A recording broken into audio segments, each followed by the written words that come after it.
All right. Let's. Seems that we might be live. We're going to wait for some people to show up. In the meantime, I'm going to send a quick tweet about it. Fabi, we have a lot to talk about today. Are we live yet? We are. We are live. Actually, you can be reading the chat.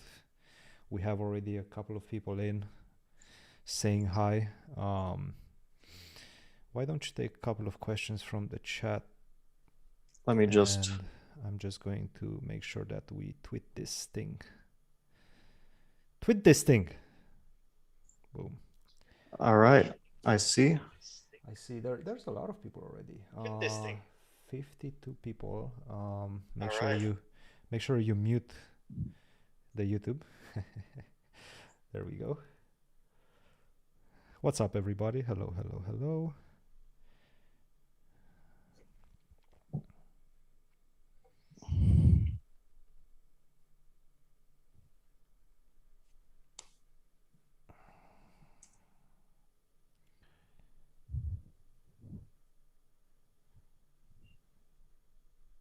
Well, we will get into Magnus's statement for sure. Yes, we will. So don't worry about that. We'll discuss that. It's not a wolf shirt. It's a cat shirt. As you can see. Shirt? Someone asked about the shirt.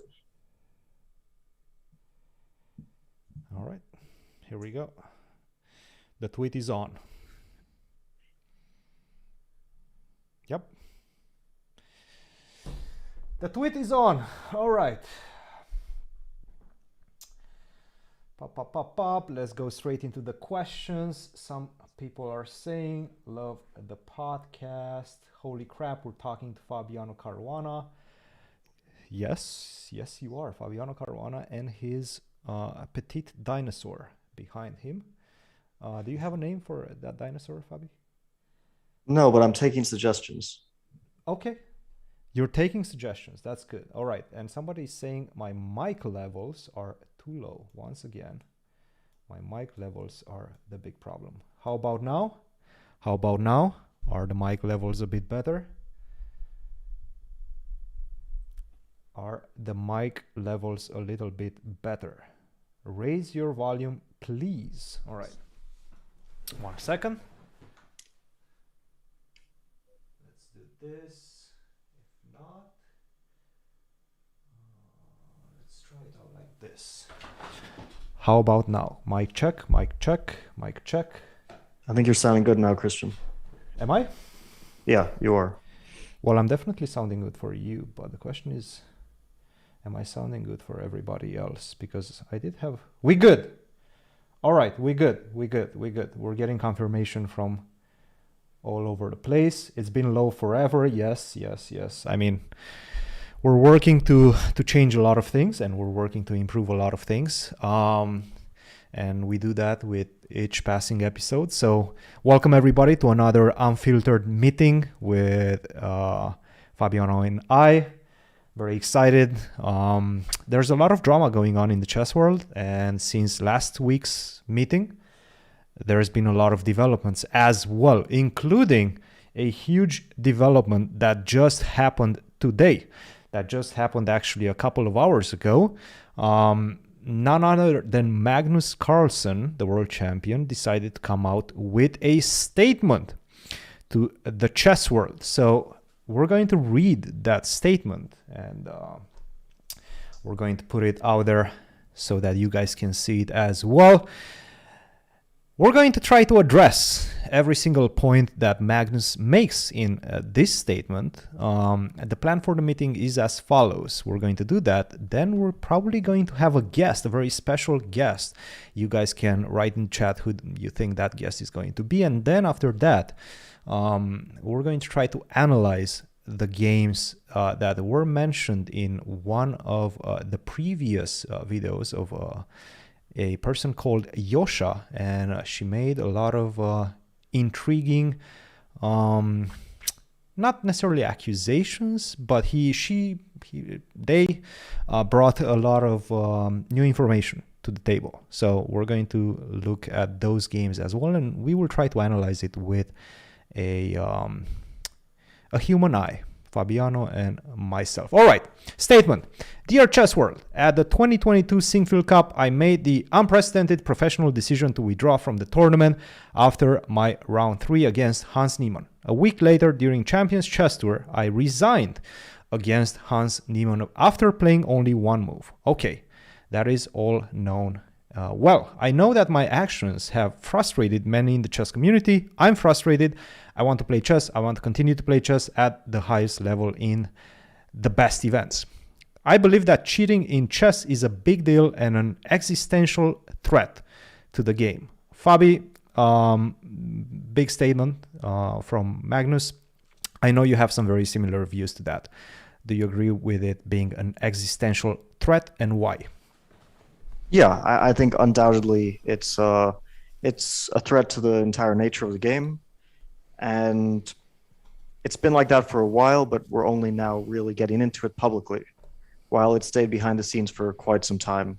And it really came to the fore because online chess got so prominent compared to, let's say, pre-pandemic times, 2018, 2019. Online chess was still not that important compared to over-the-board chess. And of course, it's much easier to cheat online than to cheat over the board. It's just, usually you play at home, you don't have supervision that you have in an over-the-board tournament. So it's much more tempting and much more accessible to people if they really have the urge and the motivation to cheat. And also because online tournaments are so profitable now. I mean, if you do well, you can make so much money, and the online chess world is so big now. There is a lot of incentive, so that is a big problem. But it seems like Magnus has concerns not only with online chess but also over the board chess, and we didn't think about that as much because we thought maybe it's not so easy. You know, people tried, they went to the bathroom with their phones. Usually they get caught. I think the realization now is that with technology, it is possible to cheat while sitting at the board potentially. That's the worry. Absolutely. And I think you made a very good point. Is extremely profitable. Not only that, but you also get the recognition, you get the publicity. If you do well in one of these online events, if you win a title Tuesday, for example, from the profitability aspect, if you qualify even for the Chess 960 right now that will be happening, for example, in Iceland, you just by that make I believe somewhere north of $100,000 just by qualifying. I think that. Qualifying you make 20 grand minimum. 20 grand minimum. Okay. I think so. But still, that's a lot of money. That's a huge amount of money. And you have the potential for more. That's the thing. So it gives you some extra equity depending on your level. You know, probably you're not going to get first place. Magnus is playing, Wesley's playing, Hikaru's now playing, but you know, you might get 20, you might get 40, who knows? So there's quite a lot of extra equity there. So yeah, a lot of incentive. But we've known that for some time, that this will come out as a problem with online chess. And that's just one tournament. Yeah, that's just, I mean, we mentioned the last Unfiltered episode, the Chess Global Championship has a first prize of 200,000. That has a similar system to the Fisher Random World Championship in the sense that the final of it will be live, so you can't, you know, turn on the computer in the safety of your home for the entirety of it. But still, you get that extra equity. You get minimum 25,000 if you get to final 8. So yeah, a lot of money there. But again, you know, one thing Magnus says is that has said in the past is he hasn't tried to let it get into his thoughts too much because that does ruin your play. But at some point, it seemed for him that he couldn't ignore it anymore. There was a period in my career when I really couldn't ignore it, and it very negatively affected my play. I was very concerned. In online chess, it led to me even declining a number of online tournaments because I was just upset about the whole thing. about I thought I saw cheating online, and I even think I saw cheating in places where it probably wasn't there. Although there definitely was some there, but I think I got a little bit ahead of myself as well, and that really infiltrates your thoughts, and it's not a good thing. So yeah, it seems like Magnus at some point he had enough. I guess the breaking point was the game he lost in the Singfield Cup, but maybe the breaking point was already even a bit before that. We don't And know exactly what pushed him over the edge to come out with all this and to take some personal risk, but there was a moment when he just had enough. let's just continue with the statement right now. I also believe that chess organizers and all those who care about the sanctity of the game, we love should consider increasing security measures and methods of cheat detection for over-the-board chess. And this is key. Now he first mentions for the first time over-the-board chess. And this is big because we thought that this in general happens only in online chess, and we surely had a lot of high-profile players being potentially banned or flagged by chess.com, and we discussed that in the last unfiltered meeting, but we have not discussed and we have not caught a lot of over-the-board cheaters. We know the infamous example of Rouse's. There were a couple more examples, but not as numerous as in online chess and not as high profile. But this is big. So he mentions that he wants security measures and methods of cheat detection for over-the-board chess to be increased. What is your take on that, Fabi? Well, he's, I think, implying somewhat that he, well, he says this in the letter in a few different ways, but he's implying that he felt that he was being cheated against in the Singfield Cup. And even though Hans admitted to cheating, and we don't really debate that in online tournaments at certain points, it's people are very much on the fence over whether or not it was even possible for Hans to cheat in the Singfield Cup, whether he did, whether it's too far fetched. But Magnus is coming out and saying that he suspects that Hans cheats not only over the board but also in that tournament, where we should mention the security measures were heightened at some point, but in general it is also a very closely followed tournament, and it takes a lot of it takes a lot of additional risk to cheat an event like the Singfield Cup compared to your average open tournament where there's a million games going on and people aren't really paying such close attention. So that's a big statement from him. I do agree very much that, not even related to Hans specifically, but we do need additional security measures for tournaments. But we already knew that. And for example, FIDE did have quite serious security measures for the last candidates in a way that they didn't have for the candidates before that. Not that any of the players in either candidates tournament have any suspicions against them, but it's better to be safe than sorry. And I noticed that shift from 2020, the candidates before the last one, and the candidates this year in 22. Could you describe the increased measures? Well, they use specific scanners, which I won't say what kind of scanners they are, but they're quite sophisticated, and different kinds of scanners. And we also play in a room where you can't really, interact with the outside world at all. After a few minutes, everyone outside of official tournament personnel were asked to leave the room. But these scanners are quite serious, and I know that the St. Louis Chess Club is going to start using them as well. So not your average, $30 on eBay scanner that won't pick up anything, but some relatively high tech stuff. And go ahead. And also, what was implemented in the Singfield Cup after round 3, which is a 15-minute delay. I think delays in the broadcast and in the relay of the games should become standard. I don't know what the amount of time it should be. I know that we will see a delay in the U.S. Championship broadcast. That's going to be in place, and it might even be longer than 15 minutes, I suspect.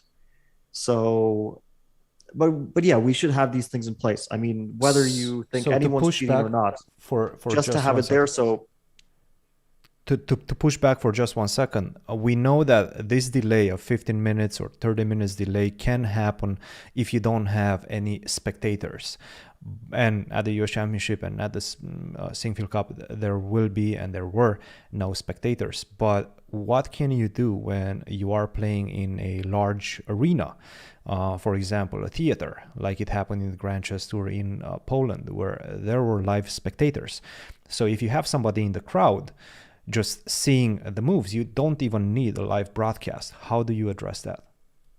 well, it's pretty simple. So I mean, chess is a spectator sport, but the majority of people watching are online, and it will probably stay that way. So I think live spectating, it's probably not the biggest thing in chess, but we still should allow it. I mean, it is, we are playing for the audience as well, so people should be able to watch the games live.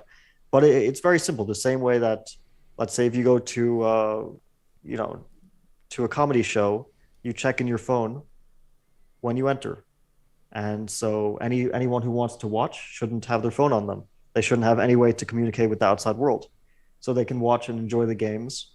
Or they can go to watch the live commentary, not live, the delayed commentary outside, but they shouldn't be able to be in the playing hall with a device which can transmit moves. And I think this is just a very, very basic security measure, which I haven't always seen followed. For example, in the 2018 candidates, people had their phones. It was a live audience. People had their phones on them. And of course, there was no, as far as I can tell, nothing weird that went on in the 2018 candidates, but still people shouldn't have their phones on them when they're watching the games. So that's very, very simple. If you want to watch the games live, you just check your phone in. I love it. I love it. And with that being said, we will continue discussing the statement of Magnus, but we do I just see one question in the chat, which I'll just address. I see from Chris Bird. I don't know if that's the Chris Bird, the arbiter, but the question is, what's to stop a spectator continuously coming in and out, getting their phone, going back in after checking it again? Well, if someone does that, they really do attract a lot of suspicion. So if you see the same person every single day going in with their phone, checking their phone, checking the games, going out, and then every 5 minutes doing this, I think that the organizers will notice. I don't think that this is really a reliable cheating strategy. So I don't think that would work out. Or you get a one-time pass. You can only come into the venue one time, you leave your phone, and then if you exit the venue, you cannot come back. Yeah, there are ways around that for sure. That might be a way as well. I don't think that going in and out, because as well, like let's say you're cheating with a second person, that already gives you an additional risk. Not only that you might get caught, but also, the other person might expose you. They might say something, whenever you have a conspiracy and you have many co-conspirators, the more that you have, the more likely it is that the whole thing falls apart. Now, if you add onto that the co-conspirator is acting suspiciously in public and exposing themselves in public, for example, if we saw Dlugi, in St. Louis at the same time as the Sinquefield Cup, then we might start to, draw some conclusions based on that. But of course, we don't know if there wasn't anything improper going at the Sinquefield Cup with a second person. We didn't see a second person, so we can't speculate on that. But once you start adding different elements into it, then you get additional risk for that the person will get caught. Absolutely. And as we are waiting for our guest to come in, which should be in just a couple of minutes, we're going to continue with this one. When Niemann was invited last minute to the 2022 Sinquefield Cup, I strongly considered withdrawing prior to the event. I ultimately chose to play, and I think we kind of discussed this in our last Unfiltered meeting. So yes, finally, Magnus does confirm that he was considering withdrawing before the event started.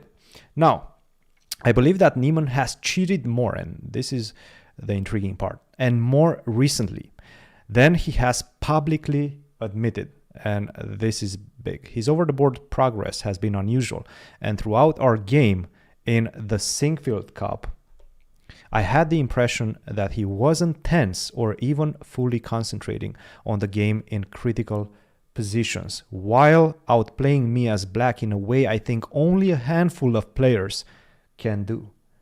This is big. Yeah, so let's go through it one bit by bit. So the first thing is that he thinks that Hans has cheated more than he admitted to in that interview, in the famous interview with the St. Louis Chess Club. We kind of got a hint of that with chess.com's statement that,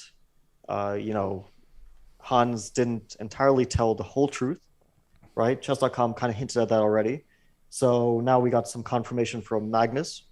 Of course, we don't know if that's the case for sure, but at least we're hearing it from two rather reputable sources that both think that he cheated more than admitted to. Fabi, and more recently, keep that thought in mind. We do have our guest in, so I'm going to let our guest in right now. Let's see. Boom. All right, we have our guest in. There we go. Maurice, can you hear me? I can hear you. What's up? Hey, Maurice. How's it going? Awesome. What's up, Chris? Well, welcome to the C-Square Unfiltered meeting. We have a big day in the world of chess today, Maurice, and I saw you already made your comments on the Twitterverse as well. But yeah, I mean, huge statement by Magnus. What is your take? Man, I wish we had more. That's my take. It feels like he had to say something. He was in a tough situation where everybody was saying, look, you're coming down to this 19-year-old. You're a grown man. You're the world champion. You're the most powerful player in the game, not just the strongest, but the most powerful voice in the game. You've got to come out with something. So I'm happy that he finally said something, but it feels like there's still a lot of questions hanging in the air, and we need to get some answers. We need to get some answers. But the chess world, in order to settle this issue, needs real answers that can help us move forward. We're hearing a lot from a lot of different sources, and a lot of them are saying the same type of thing. Do you think this is a case of when there's smoke, there's fire, or are people just jumping the gun on this one? What do you mean in terms of whether or not Hans cheated? Yeah, I mean, chess.com came out with something. Magnus, now he clearly stated his position. So there's a lot of suspicion from a lot of different people. Is this like none of them have given hard evidence, but is the fact that a lot of people are suspicious, is that already enough to incriminate him, or at least to very strongly suspect him? I mean, everybody's already incriminated and strongly suspected. There's judges, juries, and executioners. Everybody's lining up to jump on him. I think he's already admitted that he's cheated in the past. It's possible that he's cheated now. I mean, the thing about this is, until you give evidence in the world that we live in, the so-called fair world, the judicial system usually operates not based on hearsay, not based on suspicions, but on proof. And I think that it's a bit sad that we are feeling like, hey, if we suspect somebody enough, that's enough. I mean, even if he's guilty, even if he's straight up guilty, but if you can't just suspect somebody and that be enough. We can't live in that world. I mean, that to me is not the way we want to operate. And for the game of chess, it's a terrible slope. It's a very slippery slope to be going down, because as you know, you both know, Hans is not the only one. Yeah, Hans is not the only one. True.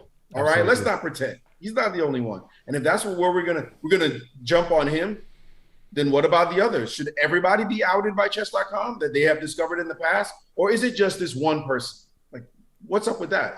Well, that raises another question. And I think that's a great point. But it feels a little bit that Magnus sort of made Hans the example of in this whole cheating in chess problem. But the other question is, I mean, you know sports really well. In any other sport, if you're caught cheating, that's pretty much it for your career. In chess, that doesn't seem to be the case. Is that how it should be? Should you be able to get a second chance, or should you be done if you're caught cheating online and then that's it for you? In other sports, it's not it for your career. All right, we've been in the steroid era in baseball where players have admitted that they've done things and they've come back. In sports in general, you talk about track and field. People get banned. They get banned for a period of time, and then they're allowed to come back. That is the That's the norm in sports, that you are banned for a period of time, and then you're allowed to come back. So I think that in terms of Hans, if there's ironclad proof that somebody has that he has cheated, then he can be banned for a period of time. Of course, we're going to suspect, it's going to tarnish his career forever. I mean, the ship has already sailed. But we start with ironclad proof. What is ironclad proof, Maurice, in your opinion? Well, somebody caught him with a device. He has admitted doing it himself, like during the incidents in question. Data that just shows beyond a shadow of a doubt that nobody plays 100% like an engine 10 tournaments in a row. Yeah, I mean, that's cool with me, that there can be real proof. And if he has done this, he deserves to be punished. And it's up to the International Chess Federation or the authorities to decide how long this punishment should last. But there has to be some oversight as well, guys. Who oversees this in chess? Who oversees? Well, that's the question, right? Yeah, that's the question. Who oversees this? Our sport is so shaky on these grounds that we're like, well, who's supposed to handle this? Is it supposed to be FIDE? But wait a minute, it's chess.com, or is it chess24, or these private entities? Who oversees these banning procedures? Like, what's up with that? Is there a solution to that? Because let's say you don't catch someone in the act with a phone in the bathroom or on camera. Let's say you only have statistical evidence, but nothing which is 100% conclusive, and chess.com decides that's enough to ban him, but FIDE decides that's not enough to ban someone. Is there any solution if two parties disagree on this? Because that has happened. We know that different organizations have come up with different thresholds of evidence to decide if someone's a cheater or not. I think a private organization like chess.com can do whatever it wants, basically, right? They have their own policies that they can subscribe to. I think FIDE is completely different. They're covering all of chess, and they have to have whatever rules they put in place for their competitions, or competitions that are rated by FIDE, because FIDE doesn't necessarily organize all chess competitions, as we know. They have those as well. But those that are rated by FIDE also are being sanctioned by them. So something like the Sinquefield Cup, which is not organized by FIDE, but is FIDE rated, they have to look into, because rating points are being exchanged, that alone. So I think in those competitions, FIDE has to step in, FIDE has to make strong statements, FIDE has to investigate. And as far as chess.com events, I don't think they can speak to those events, because they're not FIDE rated, from what I understand. And it's not under their umbrella. Maurice, I want to ask you, and I want to read a part of Magnus's statement. We must do something about cheating, and this is quoting. And for my part going forward, I don't want to play against people that have cheated repeatedly in the past, because I don't know what they are capable of doing in the future. How is Magnus going to select who he's going to play against, and how does he know who cheated in the past? We know that chess.com came with a statement that is actually Danny Ranch, in fact, that said that Magnus did not see the list of players being banned by chess.com before he made his decision to withdraw from the Sinquefield Cup. How is he going to target the people, let's say, that have been banned in the past? I know you're not asking me for the answer to that question. I don't know what he's going to do. Magnus is going to do Magnus. I think, the fact that chess.com has just bought Play Magnus, you say Magnus did not see the list beforehand. Has he seen the list now? All those people on that list, are they quaking in their boots? Are they going to be outed? How many of them are there? I mean, didn't chess.com say it banned like thousands of accounts? Exactly. Yeah. Thousands of exactly. accounts. Of titled players. Titled players. How many players are we talking about? I mean, I'm so glad I retired a long, long time ago. People probably like you who have to play in this era. It's incredible that this is happening. It's sad for chess. And I mean, if you out all these players, how many reputable players or so-called reputable players, how many strong players, how many in the top 20? Like, this is horrible for our game. Yeah, but speaking specifically about this situation, Hans got sort of, let's say he didn't get absolved, but Reagan came out on behalf of FIDE, came out saying there was no evidence in the past 2 years. So from FIDE, we have an official position that there's no evidence that Hans cheated in the past 2 years. So what Magnus is doing now, which is sort of levying a soft ban on Hans, right? Because he's saying, I'm not going to play against this guy, and he's the world champion, which means that this is very damaging to Hans. In light of what FIDE said, is Magnus taking too cavalier of a position without having, video evidence of Hans, with stockfish in his hand? Is what he's doing wrong? I think he's really skating a very thin edge by coming out with a soft position that he has. I mean, you might say it's a stronger position. It's stronger than he's done so far, but it doesn't feel as though he said anything that we didn't believe he believed, right? Yeah. Like, he seemed to have said stuff that's like, yeah, that seems like what we thought Magnus believed, and it's pretty much what he said. Nothing sort of necessarily freshly revealing. Maybe in the individual game that they played over the board, the one in the Sinkfield Cup, that I felt like he came out a bit more strongly because he didn't just refer to online chess. So that one, and his belief that Hans acted a bit too aloof in the game, right? Like, Hans should be working harder to beat him. That kind of attitude, that I felt was more intuition. Of course, it's Magnus, so he knows. Oh, Fabi, how hard it is to beat him, and how hard you have to work to get past this guy. I value a chess player's intuition and feeling like something's weird, right? And Magnus, of course, he has very valuable intuition because he's played God knows how many games, so he knows how humans play and think. So he felt something was weird, but we can't put any stock into that as the chess world as a whole. I mean, we can definitely respect that he knows what he's talking about. Yep. But that's not something that you can really put 100% faith in. It feels like a very difficult position. I'm kind of sympathetic to his side, but also I understand that what he's doing, like, I can see how people have a problem with this as well.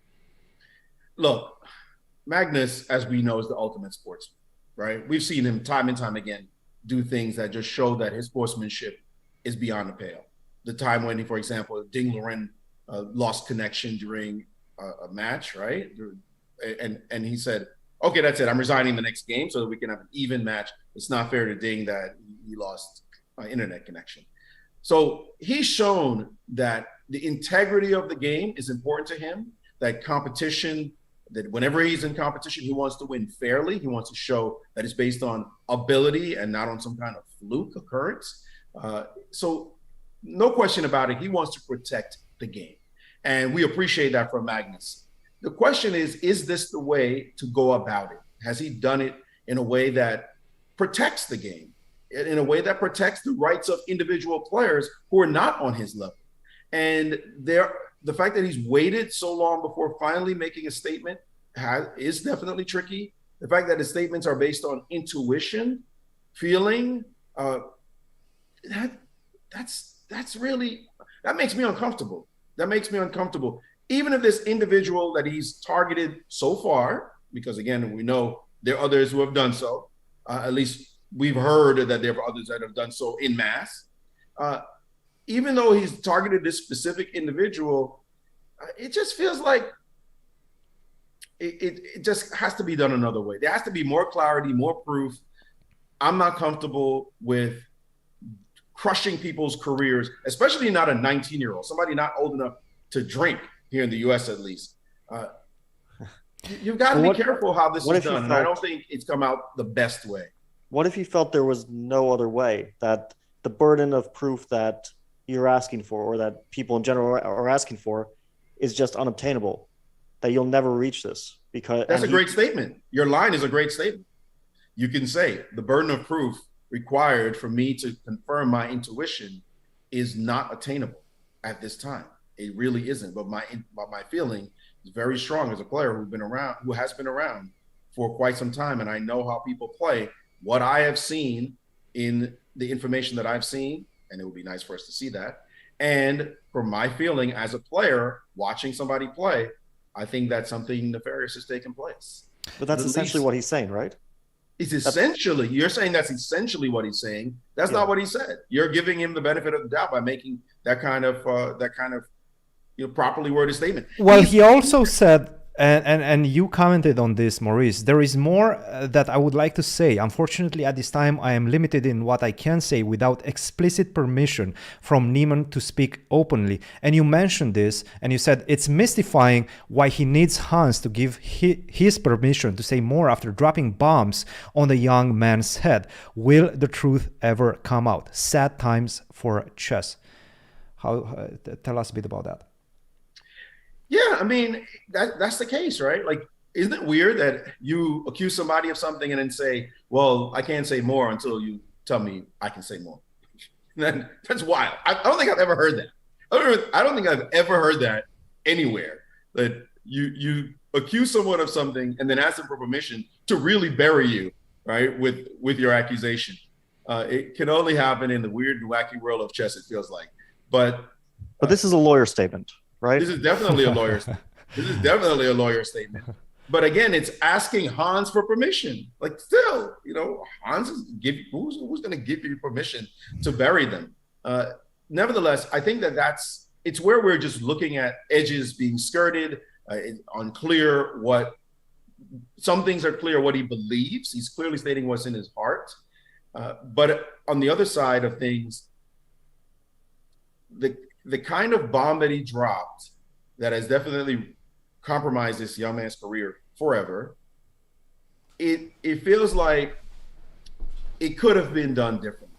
It could have been done differently. And Fabi, you were in the tournament. Let me ask you. You were in an event, in the middle of an event where he played 3 rounds, right? There's a point where he's been competing. You're thinking about, I'm going to have to play this guy at some point. And then suddenly he's gone. That's never happened to you before. No, it hasn't. I didn't think much of the games that Hans played, or the Magnus against Hans game. I didn't think much of it at the time. And when I was told literally 5 minutes before the 4th round, something big will happen before this round, I had no idea. I didn't think that it was because someone maybe cheated and someone left the tournament because they suspected something. This was totally off my radar. And I'm someone who is extra vigilant about cheating, as you both know. I really, it concerns me a lot. But I just didn't think of that. And okay, for me, 3 games is just too little data to draw any conclusions. No matter what the accuracy of those games is, I just can't make a conclusion off of 3 games. I mean, if you do that, then you have to start, you have to ban me for 2014 Sinkfield, because I also played some probably really high quality games in that tournament. So I think it's just too little data. But it's not just based on 3 games for Magnus, right? This is based on a year or 2 years or however many years of him thinking, oh shit, this guy is cheating, and then suddenly he plays him, and then he's like, all my fears are confirmed, right?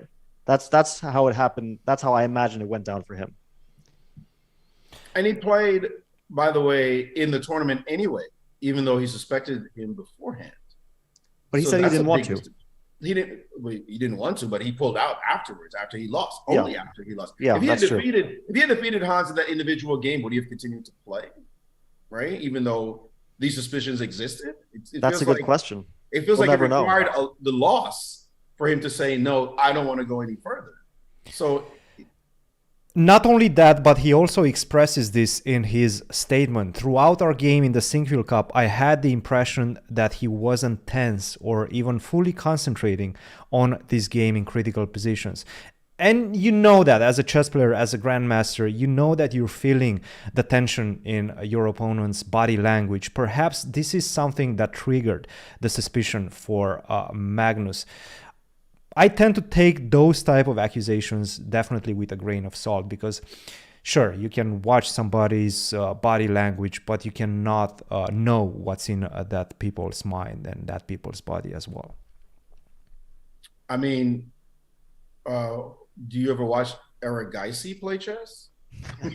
I've heard he's very calm. Yes. It doesn't matter what's going on. It looks like he's never happy during a game. He's never flustered by anything. He looks like he's ready to fall asleep. I mean, maybe not sleep, but there's no pulse when you're watching him. You cannot tell. And he's admitted, yeah, of course I'm feeling extremely nervous, but if you're looking at his face, you don't see any of that. No reactions, no bouncing back, no recoil when it's a bad situation.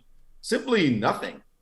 So that's a hard one. And a lot of us try to keep that poker face. I know I was one of those players, or keep poker face when you're playing. Now, tension in the body, tension in the shoulders, that's a little difficult to hide.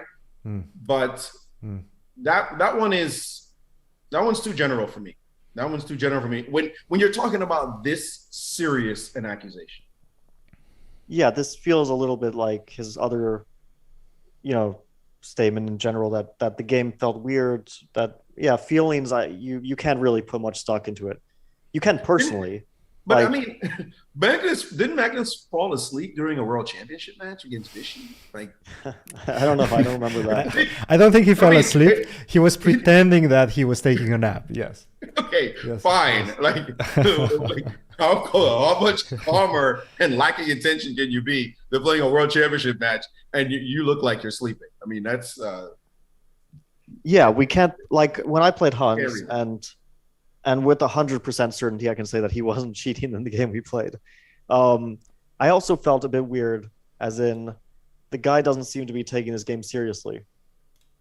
And I can see how if I had lost that game, it would make me think, this was really weird. A guy who doesn't care about the game suddenly just crushed me.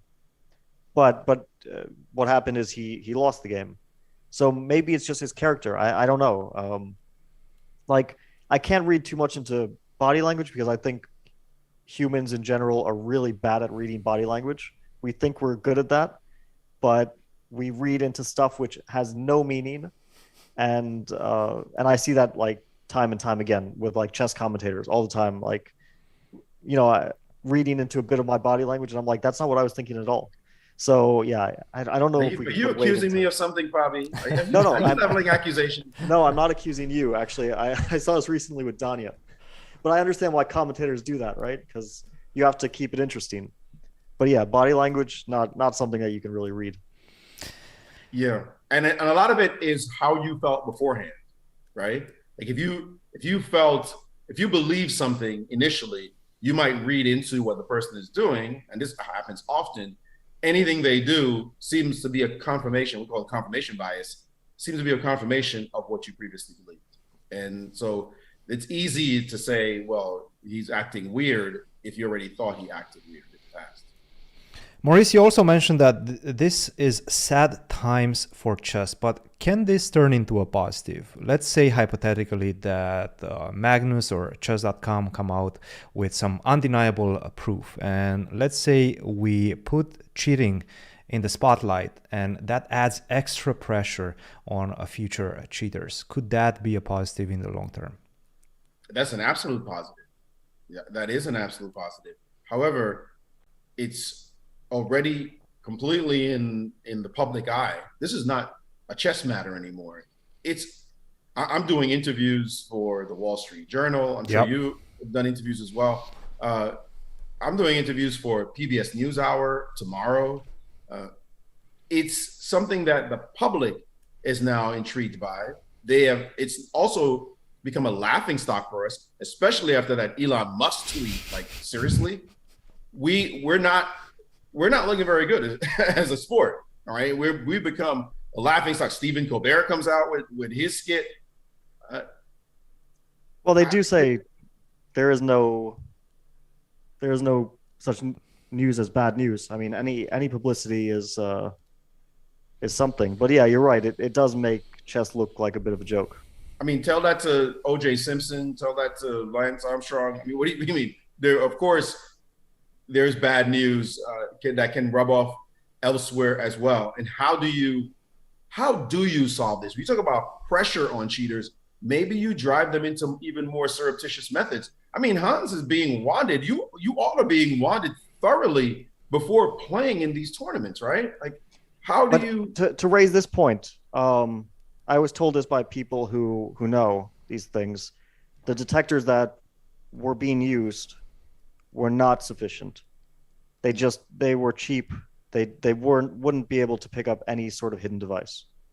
You know, if you had to cheat in chess with a gun, then they would probably pick up the gun. But short of that, they probably won't find whatever you might be looking for. But I think one good thing that could really come out of it is the delay on games. I think that could really help. Indeed, that could really help. But I am also looking at the bigger picture. You're talking now about professional events where there are cameras on those events. But what about the thousands of amateur players, tens of thousands, hundreds of thousands of amateur players playing in tournaments worldwide? What do you do for those events? I mean, there are all kinds of World Youth Championships that get played.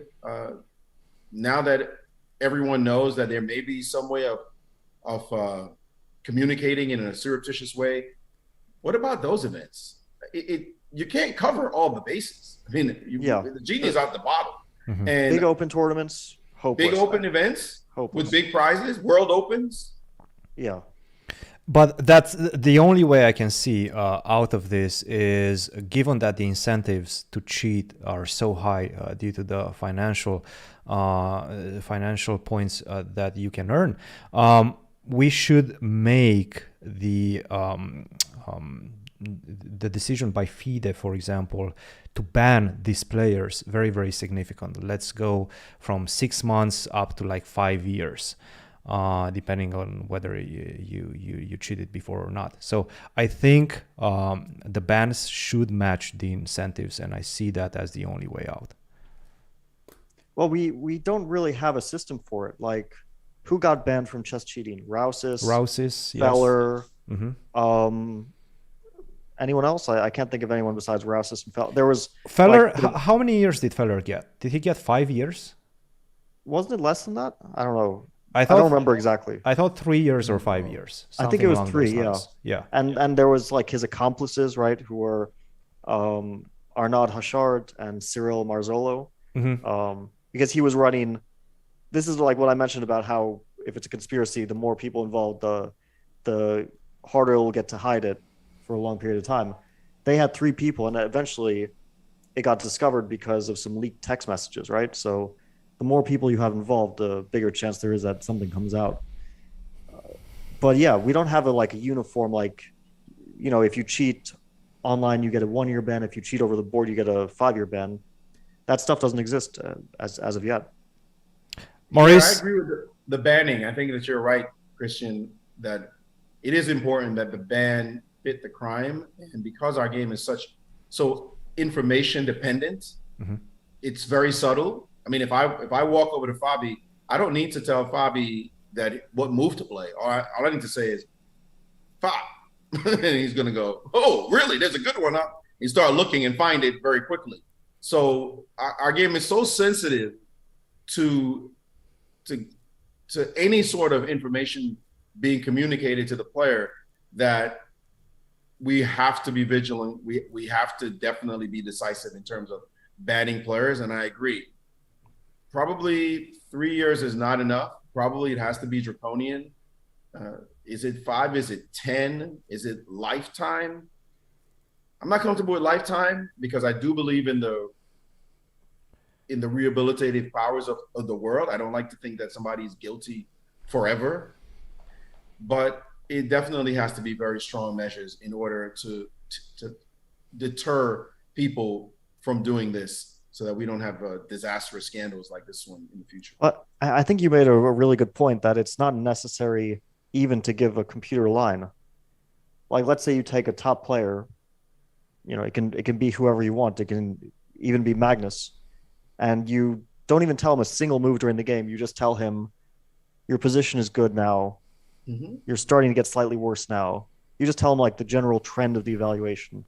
That is so much information. Oh, yeah. You don't even have to tell him like, you have a winning move now. If you say that, then you're already in territory where like the guy will find every single winning chance in every game that he plays. But just telling him general trends, not moves. And I don't think you can catch this. It's no matter how sophisticated your cheating algorithm is. But you have to have a strong player to start with. And okay, Hans is a very strong player. I mean, there's no doubt in anyone's mind that he plays very well. But as we know, you can be a strong player and you can be a cheater. Those are not mutually exclusive things. Yeah, the word is sad. Very sad times for chess. Let's hope a positive or positives come out of this. It starts at the very top with FIDE. It definitely is a challenge for the national chess federations all around the world. And world champion like Magnus and top players like yourself, Fabi, you're going to have to come out with some strong statements on this regard to somehow let everyone know this is absolutely unacceptable. It cannot be a part of our royal game. Maurice, that's a great statement to leave it on. Thank you very much for joining us. I know you are a very busy man, and you gave us more time than we asked for. So thank you very much, Maurice. And I'm sure we'll see you again, hopefully, on the C² pod. Appreciate it, Maurice. Thanks, guys. Thank you, Maurice. Take it easy. Thank you. Bye, bye, bye.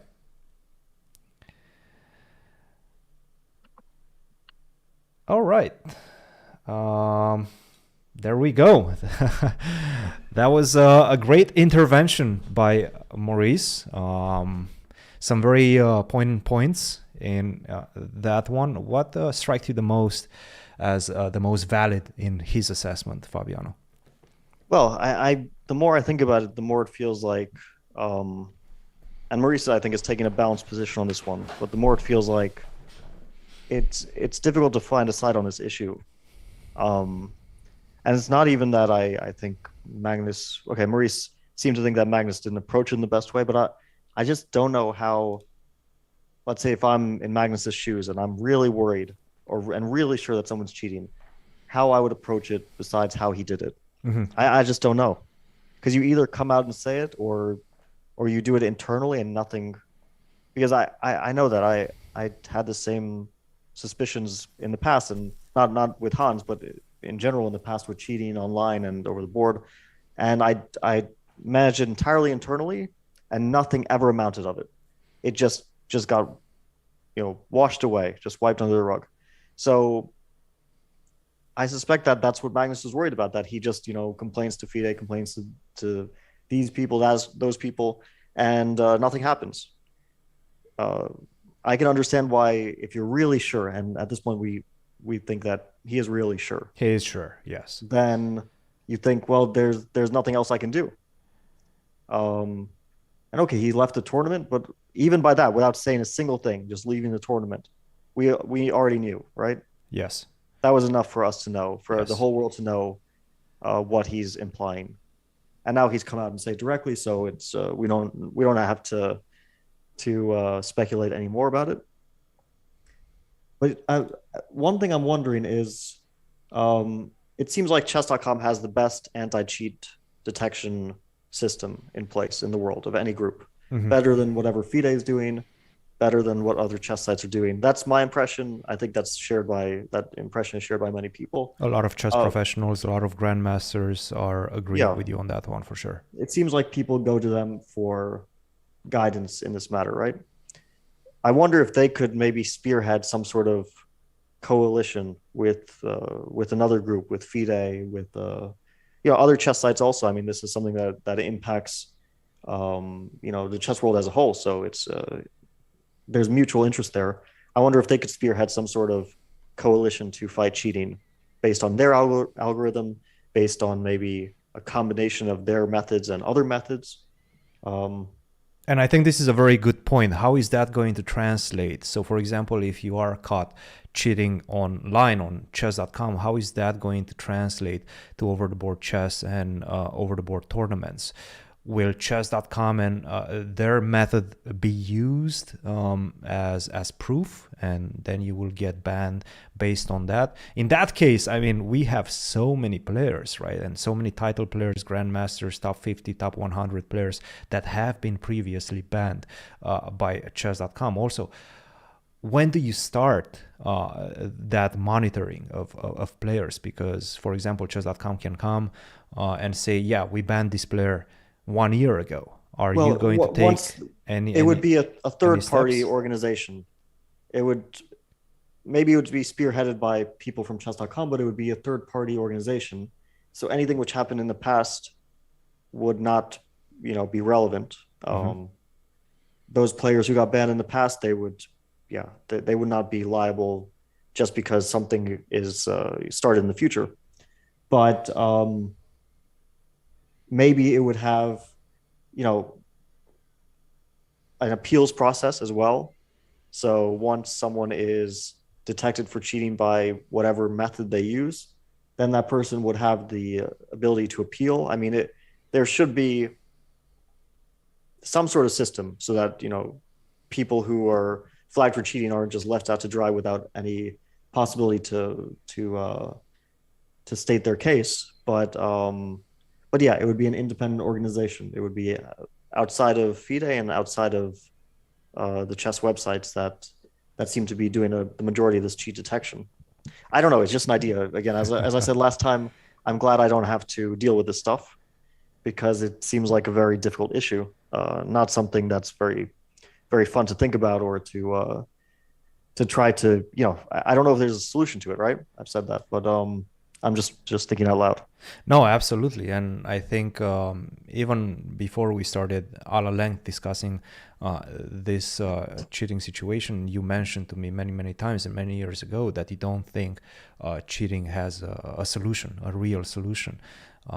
So yeah, it's a very volatile situation right now. We're going to have to wait and see how this one is going to develop, whether there's going to be more statements coming in the next few days. We know that chess.com, and I think actually the CEO of chess.com mentioned that there might be some statements coming in the next few days. So I would expect those to be big, and I would expect those to contain some sort of maybe soft evidence towards banning Hans and against Hans, basically. All right. I suspect that we will see some sort of data come out officially from someone. It will be some sort of statistical evidence that points to maybe Hans, cheating in some events. I don't know what it will be, but I suspect that at some point will. Because we've already seen hints of that, right? People are coming out with all this sort of engine analysis of different games and different events over the course of Hans's career and other players' career. And it's kind of a mess what people are doing, just very all over the place analysis. But still, people are starting to really dig into the numbers. Speaking of that all over the place analysis, we did mention that we will be doing some chess analysis ourselves without using the engines. We do have you, one of the strongest chess players. I think we should let's take a look. Yeah, we should include some engine analysis. Yes, sure. But let's look at it from point of view of trying to understand decisions behind the players. And by the way, not guys, just looking at the numbers. I saw a couple of times being written in the chat that somebody asking whether somebody is reading the chat. Yes, we are reading chat. I am reading chat. I am trying to monitor chat. We don't have any mods right now. Fabi, have you been reading the chat?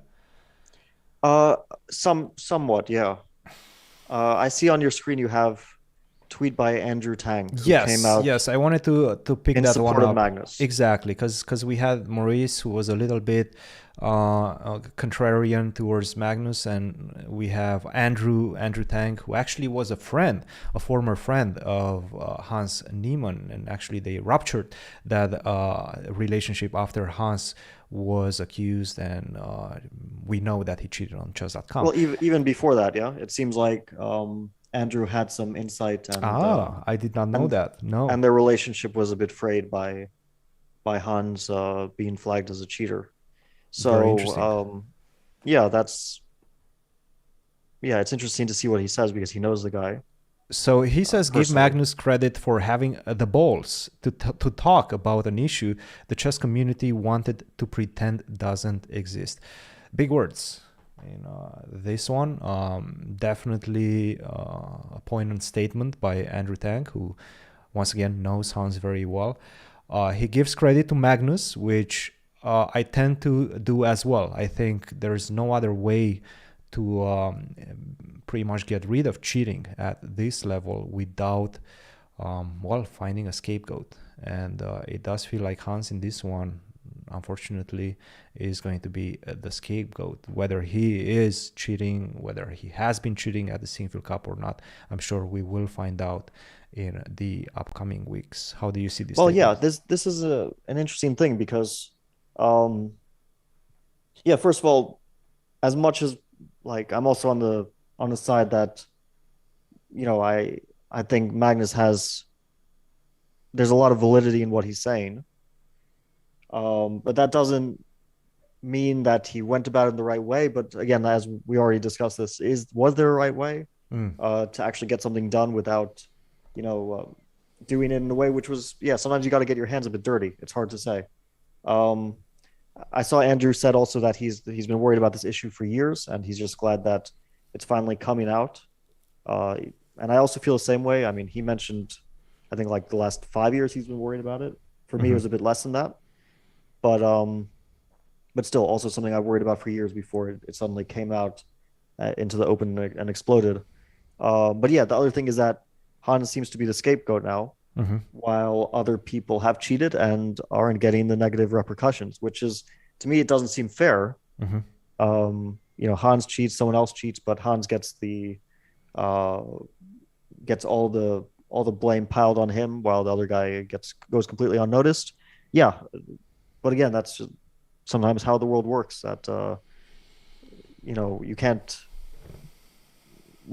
a problem gets ignored for so long, and people get away with it, and then suddenly it reaches this critical mass, and it all gets dumped on one person. In this case, it seems to be Hans. I don't know. The other thing is maybe he's one of the more chronic ones. Yeah, Magnus mentioned on Twitter that he thinks the severity of his cheating is much more than Hans himself admitted to. So maybe it's a matter of how much they did it. Yeah, some guy did it, cheated on one or two occasions, and that's not as serious as cheating on more occasions.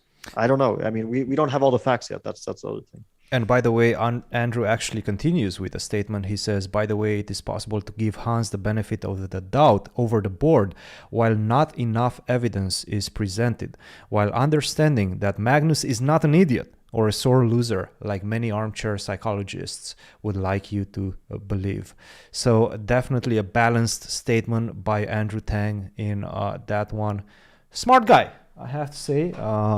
I like him a lot, but we'll leave it at that with the statements and the anti-cheating commissions around the internet and around the Twitterverse. And we're going to get into some chess analysis. You gave me a list of games that you wanted to look at. Do you have anyone in particular that you want to start with? This one. Yes. So this chess player by the name of Yosha Iglesias, FIDE master. I checked her FIDE card. I didn't know her as a player before. I checked her FIDE card, and she's around 2250 FIDE level. So a strong chess player, but we're talking about authoritative expert, let's say, probably. Yes. But still someone who knows what she's talking about. And she made this video analyzing various games by Hans over the years. And she titled it rather provocatively, like this is the most damning evidence, or the most incriminating evidence, I think it was called, that there is against Hans. Yes. I think she retracted that a little bit because some of her claims were not statistically watertight. So she made some adjustments to her claims. It was a rather loaded video, but anyway, she came up with a list of interesting games. So I thought we could have a look at them and see how they look from a human chess point of view. Absolutely. Tell me one that you want to start with.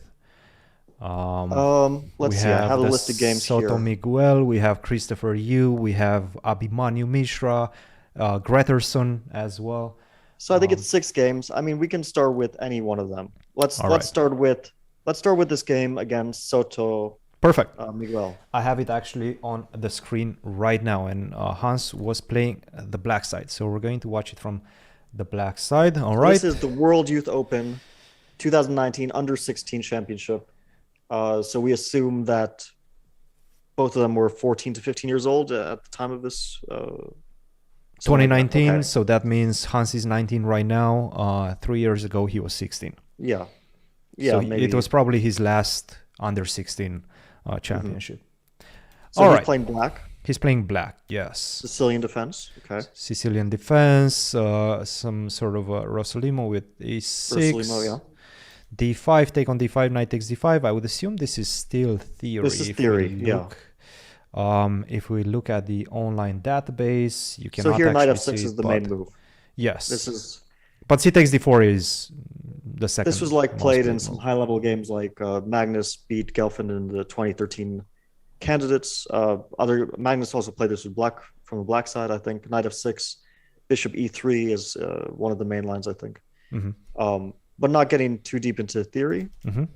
C takes D4, anyway, knight takes it's a D4. theoretical position. But Hans played c takes d4 on move 8, which I think is not supposed to be so accurate.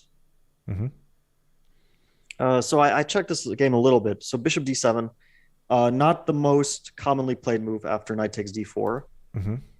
But so here's the thing: in 2019, chess engines were a bit different. So if we, let's say, take this from a very, very skeptical point of view, that we think that the guy is cheating, I used a relatively modern engine. He would be using something different at the time.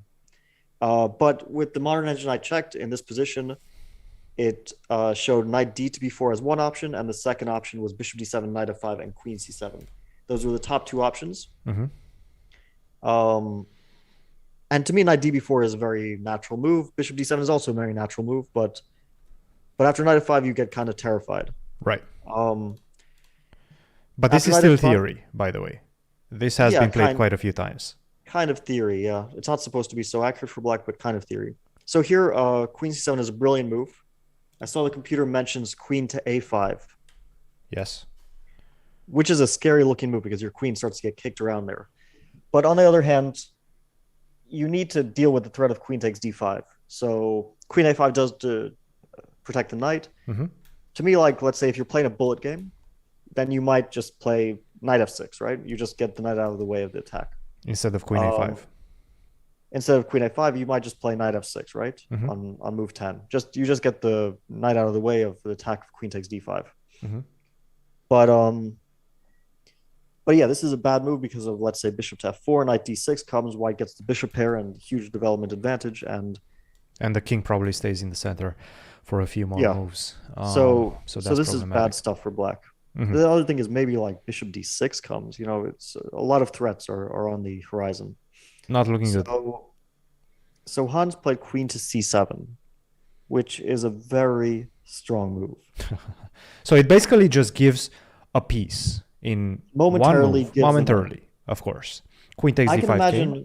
I can imagine finding this move if I were playing. I don't think that this would be outside of my abilities to find queen c7, queen d5, long castle. I mean, if I were playing, I would, after queen c7, which is, let's say, a candidate move, I would think either white takes or white plays knight takes g7. One of those two moves. Bishop takes g7, queen takes d5.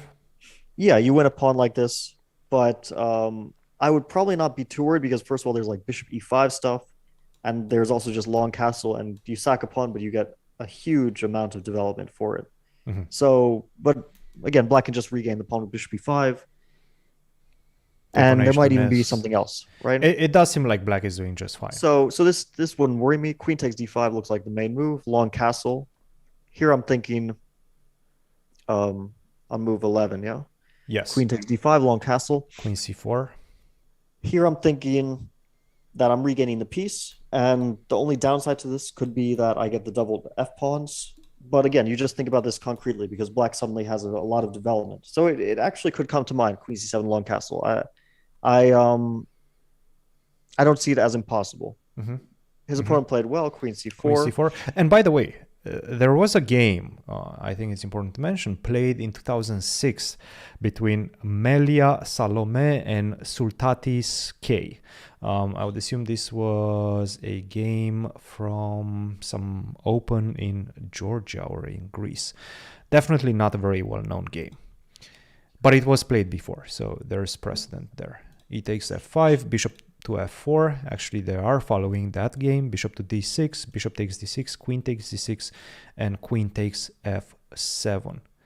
Well, how to would you me, assess everything the is position at this very point? natural. Here, I'm not sure I would play queen f7 with white. Mhm. But again, we're not questioning white's decision. Of course, yeah. We don't really care who white is. I mean, no disrespect meant, but we don't care much about the white player in this analysis. But yeah, white grabs a pawn, which is of course critical, but also allows himself the potential tactics involving knight e5, knight g4, knight d4. All sorts of like moves come to mind here. Like knight d4 is a natural move. Knight e5, like he played, is a natural move. So let's say he played normally. Knight e5, queen to b3. Yeah, knight e5. I mean, yeah, okay, but knight e5 certainly makes sense in combination with. I mean, I'm wondering about queen h5 here, but instead of queen b3. Yeah, kind of wondering about it, but it might be very, very risky for white. Maybe knight g4 still. Yeah, I'm wondering maybe g6 also because, okay, the queen could go to h3. Yeah, like this move, yeah, knight g4 followed by attacks on the f2 pawn or certainly come to mind. I don't know what this is, but queen h5 is definitely a move. But again, we don't really care so much about white's moves. He played queen to b3. Queen b3, knight to g4. Yeah, knight g4. So okay, knight g4 is supernatural, but let's think. When you calculate knight g4, you see queen g3, then you calculate f4, and after f4, you probably calculate queen c3 or queen a3. But again, what alternative do you have to knight g4? You only have bishop to c6, maybe. Like I could see bishop c6 as a move besides knight g4. That that certainly comes to mind. I don't know. Again, both are candidate moves, so I can't say there's anything too weird about knight g4. I do know that this is everything he played was the first line of the engine from now until the end of the game. Yeah. So, of course, that is strange to play a perfect game. Yes. But again, he did play natural moves, so you can't read so much into it. I think knight g4 is more or less natural. Queen to g3, f4, queen to c3.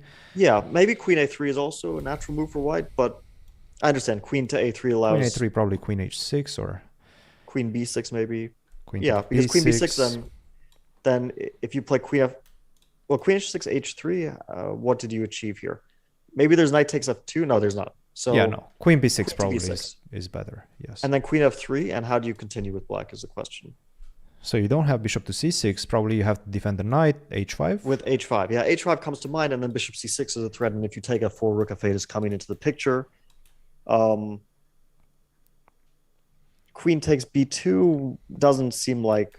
That's one way to regain the pawn, but you're also giving white some but then initiative. You give up your initiative, and your king becomes potentially weak. So who knows? Yeah. Yeah. Again, we're mainly questioning white's decisions, but from what Hans did so far, nothing out of the ordinary. But still, he did play perfectly. So queen c3 check, bishop c6. h3. By the way, queen c3 is sort of a mistake. I mean, queen f3 is the correct move, but after f4, queen very, f3. Okay.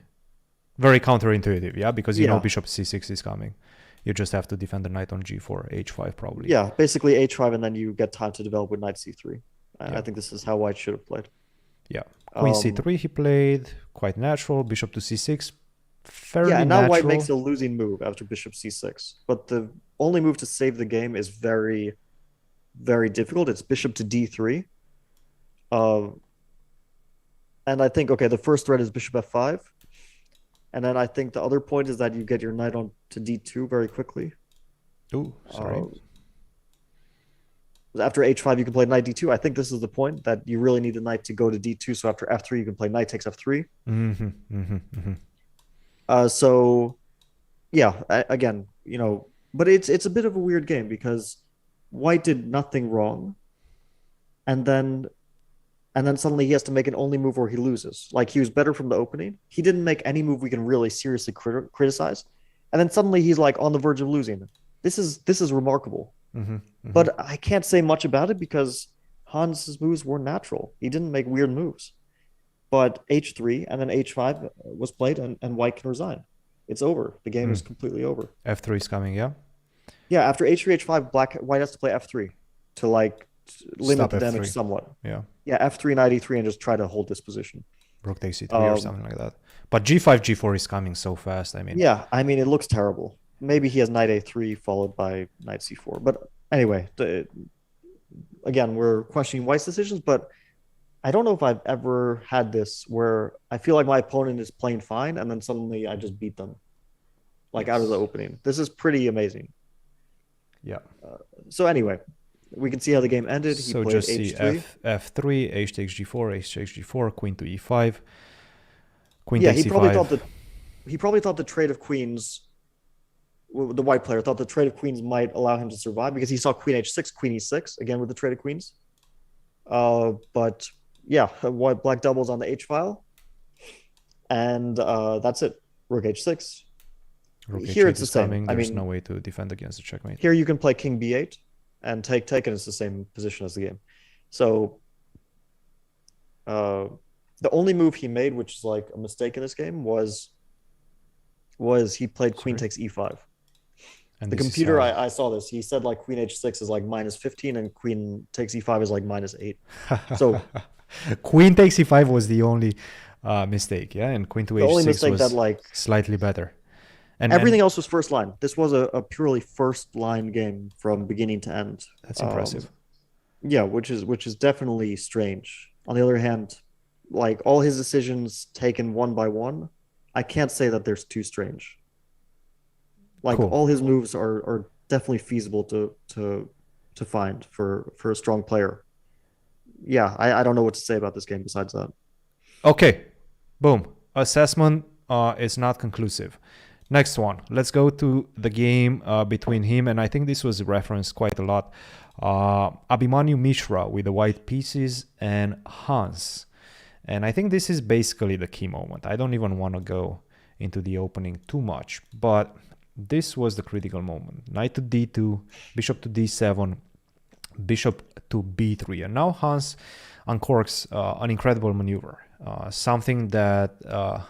Can we just go through the moves slowly from the start? Not too slowly, but I just want to see the moves because I've seen this game, but not in much detail. Got it. Sure. I just want to see, like, because sometimes some small decisions give you an idea of what the players are thinking. We'll start it from the beginning, yes.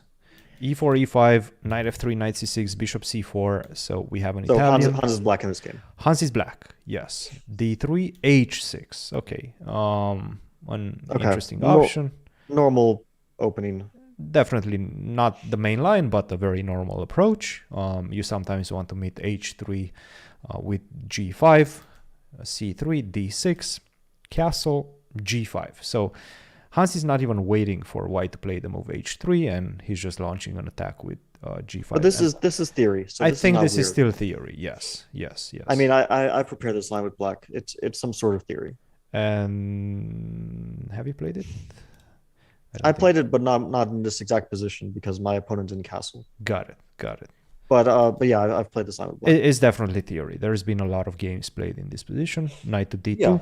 It's very simple plan for black. You want to push the knight back because if it goes to h4, then knight takes e4 is in the picture. We need a pawn. So yeah, let's see. g4, knight e1, h5. Still, this game has been... Actually, was this the first time this game was played? I don't think so. I think Risai played it before Hans. Beardson, who I think he's an international master as well, played it against Andreassian, a grandmaster. So there's definitely been some games before the game of Hans. f4, take on f4. Whether they were aware of those games being played before, we don't know. Rook takes f4, bishop to h6. Pretty normal so far, right? Okay, to me, e takes f4 is not an automatic decision, but it could be. It could be definitely a decision. You play bishop h6, you follow it up with knight e5, and you get some sort of quick counterplay in the center. But wouldn't immediately be obvious to me that you don't play, for example, h4 here, bishop h6 here. Again, just decisions. Queen e7. He played queen e7. This is the big one, right? Because you are mentioning knight to e5, and sure, it feels like you're gaining some traction, right? You're attacking the bishop, potentially going g3, knight g4. But he plays the move queen to e7. Do you see this? But I could see this, like knight e5 was just a split-second sort of instinct, but queen e7 followed by bishop e6 and long castle definitely comes to mind. You want to hide the king somewhere. You don't want to hide it on the king side. Natural to hide it on the queen side. So far, can't say much about this. Knight to b3, knight to e5. Okay. Yeah, knight e5, following it up. Yeah, it's possible. I mean, I would have to, like, is this the first line? Is what he's playing the first line? I have no idea. I do not have the engine I think we running. should turn Do the you want engine me on. to turn the engine on? I think we should turn the engine on. Yeah, Alright. get some sort of, not an amazing one, but a decent. We'll get Stockfish 12. Well, nothing on your laptop. Get something a bit better than that. No, I'm on my desktop. Okay. I'm on my desktop. The problem is I'm just a little bit afraid that it's going to crash my computer and then it's going to crash the stream. We don't want Stockfish to just crash the stream. That would be pretty bad. Okay, let's see. Let's put it on like 2 lines. You know what? I'm not even going to risk it. Give me just 1 second. I'm going to take something from the cloud. Yeah, that's what I was thinking. Cloud is a bit of a safer option. I don't want to risk it. All right, let me take something. Don't let the world know your password, Christian. Your ducats are going to be drained by midnight. The chat is going to drain my ducats in like 5 minutes max. Actually, that's not possible. Never mind. All right, let's take something. All right, I got the Stockfish.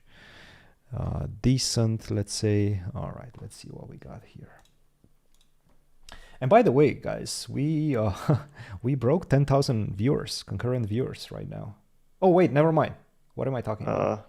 I think that's like 3,000. We're around 4,000. 3,955. That's quite impressive. Yeah. So thanks a lot, guys. Wait. The last 4 moves. Let's see from there. Let's start from there. And this is a pretty strong engine. 88 CPUs. This is a bit stronger than anything anyone would have had access to 2 years ago at the time that this was played. Yes. So okay, let's go back 4 moves. Let's see from the moment after f4. Like already here at move 11, first move of the engine, of a very strong engine, and we were discussing knight to e5 or queen to e7. Queen e7 is by far. Knight e5 is not even in the picture. The problem with knight e5 seems to it's probably be just bishop b3. Just bishop b3. It probably just runs into d4 with quick development for white. And if you try to continue, yes, d4, and that's a problem. Yeah. Plus over But again, minus. like some people would play knight e5 and they would follow it up with g3 because they think I got to attack instantly. I mean, queen e7, it's a good move. Yes. Anyway, it's the first line. I mean, it's possible. It's a possible move. But yeah, it's not 100% obvious. Let's put it like that. Yes. Yes. All right. Queen to e7. First move of the engine. Knight to b3. Knight to e5, once again, first move of the engine by quite a significant margin. Bishop takes h6, rook takes h6, knight to d2, which already seems to be the first mistake. Well, from White's point of view, he doesn't want to allow the doubling of his pawns. So he wants to be able to allow knight to answer knight takes e4, knight takes e4. Correct. And here, Hans plays the second choice. Second best move by the engine, yes. Yeah. So it's quite a significant difference if you look at it. Actually, never mind. If you let it think for a little bit, it starts not to be such a significant difference. Again, we also don't know what they were using at the time, what engines were available in 2020. I mean, things were very different in terms of hardware and software. So whatever you're using is different than whatever someone would be using in 2020. Yeah. But okay, bishop d7, it's a natural move. G3 is also a natural move, but if someone suddenly came out and played G3 at this specific moment, I would think, okay, that's a bit strange because you do give a pawn.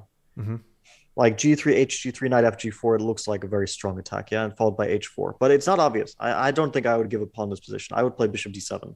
Okay, bishop to D7. Or bishop E6, by the way. Bishop E6 also would come to mind, because then maybe you want to take back with the F pawn. Bishop to E6 would actually be a pretty bad move, according to the engine. Yeah, that's the thing. Like, in these positions, humans do tend to make mistakes.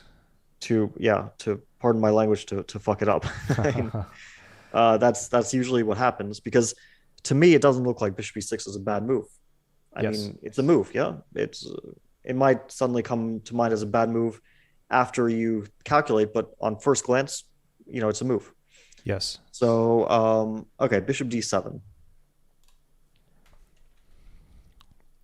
Bishop B3. Yeah, so white is preparing D4, very natural. You have to do something about it, unless you want to lose the momentum that you have. Okay, so G3. So this is already a moment where he has to find G3. Correct. Only move to keep an edge, and actually move. A pretty significant edge. But not only that, only move not to get significantly worse. Correct. So a lot of people would just castle here. I can say that, because they would castle, they would calculate D4, and then they would think D4, knight C6. Why do I care? Or G6.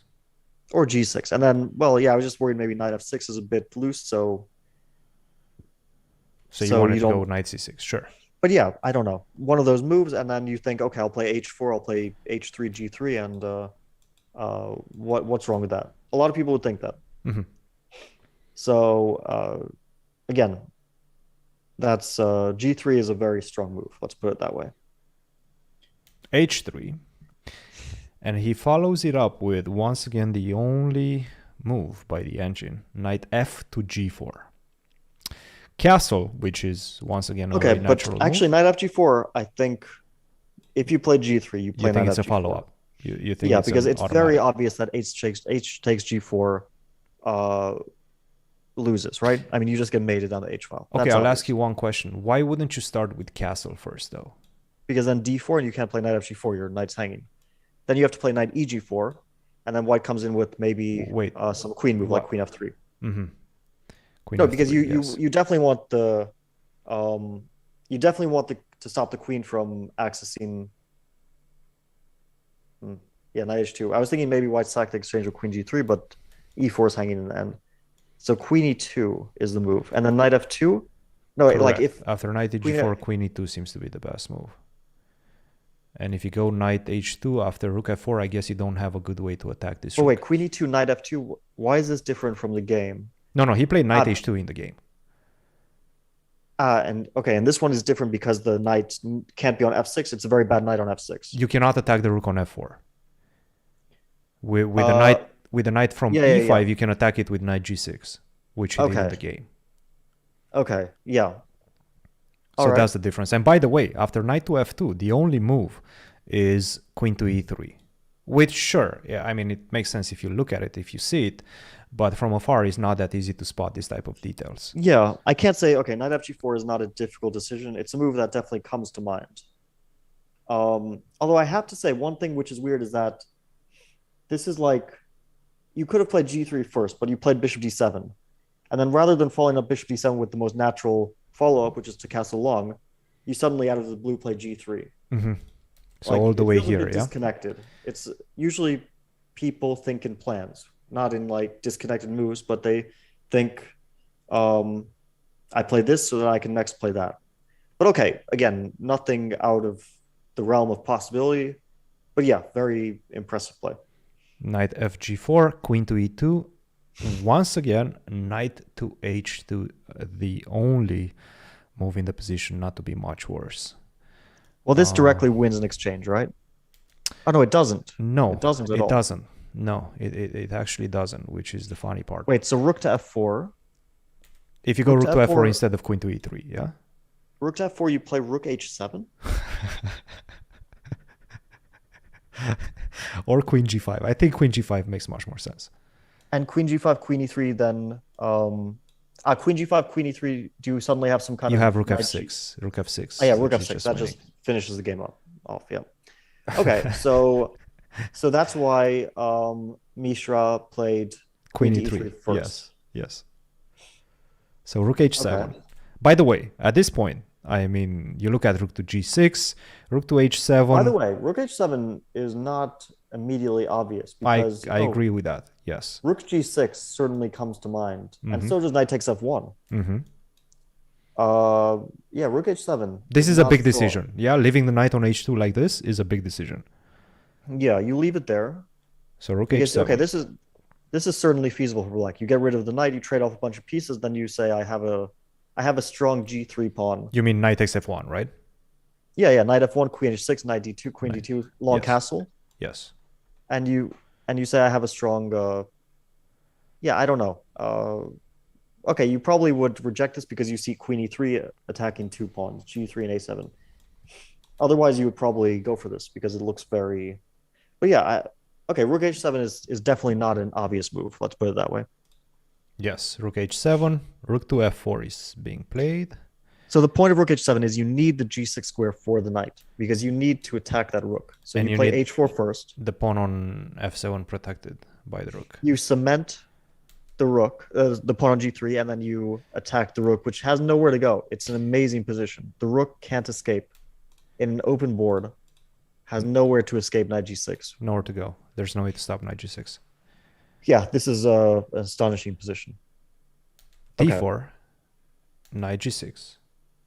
Yeah, okay, knight g6 is, of course, completely automatic. Normal move. Gloss over that. Castle. Not knight takes f4. Yeah. By the way, both of them give black a pretty significant edge, but by far castle seems to be preferred by the engine. Well, I think I saw that Hikaru commented on this move, long castle, and thought it's impossible you don't take. I think that, and actually Giri made a funny post on Twitter saying, well, why would you take when the juicer on f4 has nowhere to go? So I don't know, the thing about knight takes f4 is that after white plays knight takes f4, long castle, white does have knight d5, and that looks a little bit scary. Knight d5, you play queen f8, you see some knight f6 Queen stuff. f8, by the way, is the only move, yeah? Yeah, well, that's which makes sense, because queen e6, you take on c6. I mean, there's no other square. Yeah. No other square. So, but I think that I could consider knight takes f4, knight takes f4, and queen g5. That might come to mind. After knight on move 22, queen g5 might come to mind because I would think, okay, I pin this.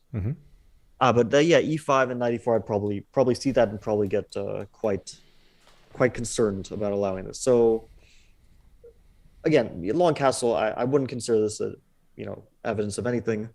I have to say that, of course, no individual move is weird. Playing the first line for the entire game is kind of weird. I do have to follow that up with that. That's just a general statement. Playing the first line in any sort of complicated game, which is not like a 12-move draw, is pretty fucking weird. All right. Rook e1, rook e8. By the way, rook e8, I guess, is the first time that Hans doesn't make... Okay, he makes the second best move in the position. He doesn't take, once again, the rook on f4 with knight takes f4, which seems to be the preferred move. He plays the move rook to e8, which still... Rook e8 is such a weird move, but it's not a computer move. So again, it's the second best move in the position. This could be just like a tactic for you to... Why, at this point... Why wouldn't you take on f4, right? Yeah, like take and queen g5. Okay, I keep asking about this queen g5 move. Like, for me, it just somehow seems like a good square for the queen. Yes. I mean, it's completely winning, it seems like. So, in like, fact, rook e8, it almost feels like a deflection move. The most natural way is the first line. And he played the second line, which is unnatural. Okay, again, this doesn't mean anything. In fact, this doesn't point to cheating by playing rook e8. Anyway, let's continue. Okay, rook e8, e5, knight takes f4, finally pick up the juicer. Well, and at this point he has to, so okay, he does. Because the rook was going the rook to will e4. escape, yeah. c6. Okay, c6. Strange move. Second best move again. I mean, c6 is weird to me because it weakens d6. Rook h6 is weird to me because it allows knight... Like, rook h6 is... What the fuck? I mean, it allows knight d5. How can you play rook h6? But I'm even trying to understand, like, why rook h6? What Queen is that? f8, What's the? and I guess the Yeah, no, but why that move? What does it do? What's White's threat that you have to play rook h6? All right, let's try to understand Oh, this. okay. The threat is knight d5 and knight f6, so you have to get the rook out of the way. So you're defending against knight f6 by putting the rook there. Correct. Okay. Sorry? So anyway, he doesn't play rook h6, which is a He weird plays move, c6. That's fine. which is also a weird move. But maybe it's a position where you get desperate because it looks very unclear, and then you have to play a move which looks a bit strange. So again, so far, I think since move, I think we started looking at around move 11. That's for the last 12 moves. He's been playing either first or second line of the engine. okay. No, I see in the chat people say c6 protects d5, and thank you guys. I know, but it does allow knight c4, like was played, which is why it looks weird because the d6 square is a very vulnerable square. So that's why I say it's weird. Anyway, so knight c4 and d5 and thanks chat. Yeah. so it allows, okay, d5 is natural to me because it forces Forces it looks the like it endgame, forces right? knight d6, but I see the engine says Yeah, knight d2 is the best move. says knight d2. So again, he kind of spoiled all his advantage from an objective point of view. Computer suddenly says white is no longer worse. But at the same time, this is still within the range of possibilities given by Stockfish. Top Yeah, three. but Top three is pretty significant, yeah? yeah, but we're kind of reaching here, aren't we? I mean, he played moves which spoiled an objectively winning advantage minus 2.5, whatever it was. Okay, but Like, let's see let's see the equal variation promoted by the engine after knight d2. Okay, and by the way, this is still unclear whether it's equal or not. no, of course, it's an unclear position. Yes. But yeah, I don't want to reach with any sort of conclusions. Yes. Like, you know, if someone plays a first line the whole way game, yeah, that's suspicious. If someone messes up their advantage, I don't know if we can read too much into it, especially when we're looking at just one game. Mm-hmm. Anyway, let's continue because to me d5 looks natural because you think you force knight d6 and you go to an end game where white's king is in a mating net and you win the pawn on d6. That's to me the human justification of d5. All right, knight d6, take on d6, e takes d6, rook takes e3, rook takes e3, and we finally reach this endgame, which apparently, with a knight on h2 completely out of the game, you're actually winning because the knight on h2 is creating a lot of big threats. Well, actually, I can tell you, I thought it was a mating net, but I realized what Mishra messed up. Well, he messed up, I would assume, after knight to e2. Rook to h6, by the way, is the only move. You have to get ready to go rook f6. He thought that knight takes g3 is coming after knight e2. Mm-hmm. And he probably calculated knight e2, rook f6, knight takes g3. Mm-hmm.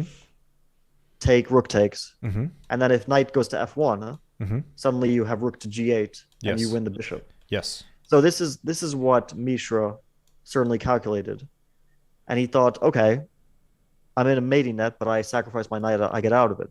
Mm-hmm. And then he got surprised by the trade of rooks. Rook to e6. That's what I suspect is what was going on through Mishra's calculations. That makes a lot of sense. But also, you're trading the rooks, so that knight is not getting out anytime soon. At least not easily, right? This, to my eyes, I'm looking at the position right now with fresh eyes, and I think white is probably winning. And then I look for 5 seconds and I understand that I'm picking up the d6 pawn and probably I'm going to be a pawn up, but that should be enough for me to equalize due to the fact that knight on h2 is completely stuck there. Christian. Yes. The king is also a piece. The knight is not stuck. I understand that. It's the king. Keeping the king. No, I mean, like, if you see this, the king thinks for 30 seconds. Yes. You realize that that white is lost. I think it's like 30 seconds. You realize white's lost here. Okay, all right. I think that's my opinion. Like, I mean, in advance, it's difficult to see this, but After rook e6, I think Mishra was like, yeah, I'm toast. You're the 2800 in this room. I'm not gonna challenge you on that one too much. No, I mean this is just my like my intuition on the, because yeah, if you lost h4, then you would think black's in serious trouble. But that h4 pawn actually can't be reached. There's no square the knight can reach it from. f3 is covered, f5 is covered, g6 is covered. So that pawn on h4 is eternally placed there. So yeah, it looks pretty lost for white. But again, yeah, from this game, I can't say much. I don't know. Okay, so let's just see the end of the game, right? Yeah. King takes d6, b4, b5. Now this is a very strange move to me, because once again I'm looking at b6 followed by c5 and try to make a path for the king. Yeah, b5 is like, b5 to me is very strange. I can't even begin to understand b5. But maybe he's not a cheater. Maybe he's just an alien. I mean, b5. That's what is b5? All right. b5. Is it still? By the way, is it still winning? Like, how do you win this position with black? I thought you had to like play king e7, king f6, trade bishops, and bring your king in. Correct. All right. Let's see how he won. a4. Ah, okay. So Mishra decided to completely break and allow b takes a4, which is a bit strange. You should probably not do that. Yeah. Can he hold this though? Let's say he just sits and waits. Bishop h7. Yeah, let's say any neutral move, bishop somewhere. King e7. I guess you have to kind of be ready for king f6, bishop f5. So let's see bishop somewhere. No, let's say he tries to make his own threats. Knight d3, knight d5, yeah? He's trying to go to the c6 pawn. Yeah, that's why you don't play b5. Exactly. Why would you do that? Exactly. Because if you go f6 now, you no longer have king f6, bishop f5. And that's a problem. There's no way to exchange the bishops. Well, I guess there is a way. You would do something like this. King f8, king g7, bishop f7, bishop g6. But it does feel like you're leaving your queen side unprotected. Yeah, it's very confusing suddenly. So, okay, b5 I don't get. I'm wondering, I mean, the only thing I could think of, besides that he just, b5 I don't get, because the most basic, like, chess beginner knowledge is you don't put all your pawns on the square of your bishop. I mean, like, you don't fix all your pawns on the square of your own bishop.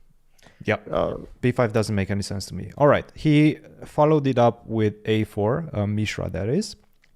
And it does seem like a4 was a pretty significant blunder. Take on a4, take on a4, bishop to f5. Makes sense. You're taking away the b1, h7 diagonal, the returning diagonal for the bishop. But it makes sense. But after bishop b3, he played bishop e6. So does it make sense? Doesn't make sense one bit. I mean, if you played bishop f5, you follow it up with bishop to e4, right? I think, like, to make progress here, you need to bring the king to b6 and play a5. Right? I mean, how else are you going to make progress? Correct. It doesn't look easy to make progress. No. But okay, let's see what happened, because none of these moves look weird to me. I mean, they look weird, but not in like a strong way. They look weird as in a like like what was black doing? Yeah. But he still won this very quickly. He did. Bishop e6, bishop a4, bishop c8, so he gets out of the repetition with bishop f5, bishop d1, bishop a6. I guess right now he's getting ready to get the knight out. Knight to f1. So white made the progress. Mishra just goes bishop to e2. Okay, so he basically had to at some point get on this diagonal before black played bishop a6, yeah? Yes. Once he allowed the bishop to a6, it's just over. Yes. So we can see a thought process there from what black was thinking, which was that I need to get the bishop to a6. That's why he played bishop f5, bishop e6, bishop c8. He was trying to work it out. Mm-hmm. Like, it feels like a human thought process. Yes. Okay. Bishop takes e2, knight takes e2, king to e6. And now it becomes very concrete, right? Because you need to get the king in as fast as possible. Yeah. Which it does seem like you are getting in time. Knight to c1, trying to create his own counterplay. Knight d3, knight d5. My arrows are terrible. Knight takes c6. So he goes the other way. Knight b3, knight a5, knight takes c6. But is he in time? No, he's not. King e4, knight a5, f5. Wait a minute. He played f5? Yes, he played f5. I thought he's going to go for king d3. That was my guess. Oh, king d3 makes a draw. Well, at least it endangers the win. It just makes a draw. c4. With c4, yes. Okay, nobody plays c4. So if you take C4 b5, impossible. and actually it's white who's winning right now. Yeah, this is ridiculous. Okay, it's a crazy endgame. So he played f5. So he played f5, which is maybe the only way to win this position. It seems to be. Yes. Okay. It's not that suspicious to my eyes. Even though, what is f5 doing? I mean, you play I f4, understand, f3, you go and f4, f3, but are you in... f4, f3, g... Wait, how do you continue after that? All right, so f5, I start picking up pawns. f4, yeah. b5, f3, take with the knight, only Well, move. you play king takes, and then you play g2, white No, can't no, no. take, and then you play king g3. No. King takes is a draw. Wait, and if King takes if after king- knight takes a7 is yeah, a yeah. draw. because knight e5 or what? G3, knight... sorry, after g2 you actually lose. I thought knight a7 g2. Well, how is that? Knight and knight e5, king g3, knight e5. Okay. Correct. So you catch the knight before it lands on f3 with a checkmate. Okay. Yeah. So he plays knight takes f3. And I guess... Wait, so if you go king to g2, once again, do you only have one move? Yeah, Just you have to play knight knight e1. e1, and then I go here, and then how do you continue? You go knight d3, knight f4. That's how you get the Okay. Knight d3, knight f4, and you pick up this guy. knight d3, knight a7, and knight f4. And then king f3 is the threat. Let's So white see. has to waste a move on knight c6. Knight f4, knight c6, you take, and then if Yeah, you go to now- h1, king f3, and that's probably going to be a mate. And if you go king f1, then you return knight f4, and then your h pawn is actually faster than my b I mean, pawn. Like, we can confidently say that this f5 stuff is incredibly difficult. Yes, and we don't have precise information because we don't actually know how much time he spent on this move f5. In fact, I can probably do that research. Let me see. Give me just one second. What move number was it? What move number This is was f5? move 43. Okay, we can maybe assume that he was fresh off the second time control. Yes, as a lot but of I can time. actually tell. I don't think there was a second time control. I don't think this fall GM invitation Okay, was I mean, a second time control. I don't think that he found this with like seconds on his clock, right? You don't play f5 with seconds. I'll tell you in just a second. Because I'm pretty sure this was transmitted on Chess24 and you can actually see how much time he spent on that. Let's see, chess. But by the way, what's more interesting than f5? Can we go back a few moves? Sure. He played king f5, king e4. He kind of had to first see f5, right? Or did he just accidentally stumble into a position where he still has a winning move? Because, you know, you can keep the king on the queen side. You can play king b6, king b5. You mean at this And, point, yeah, after knight takes e2? Yeah, like, you know, you can, for example, you can even play f5 here. You can, I mean, there's many different moves. Correct. But f5, I No, guess F5 you then don't the get the king in front. So now the king gets kind of stuck. And I go knight f4, I think that knight e3, knight the e5. h4 pawn is the real problem, yeah? Not really, actually. Like king e7, knight g6, no? I guess this works also. But you don't take for whatever reason. If you take this, After king endgame is seven? just losing. King 7, knight g6, Yeah, yeah. knight f6, this endgame is just losing. The king is just stuck. You just play Yes. knight f4 and knight e6, king g5, knight e6, and the king. Well, I think you can do this. So I see someone in the chat, Evan, says he spent 7 minutes on f5.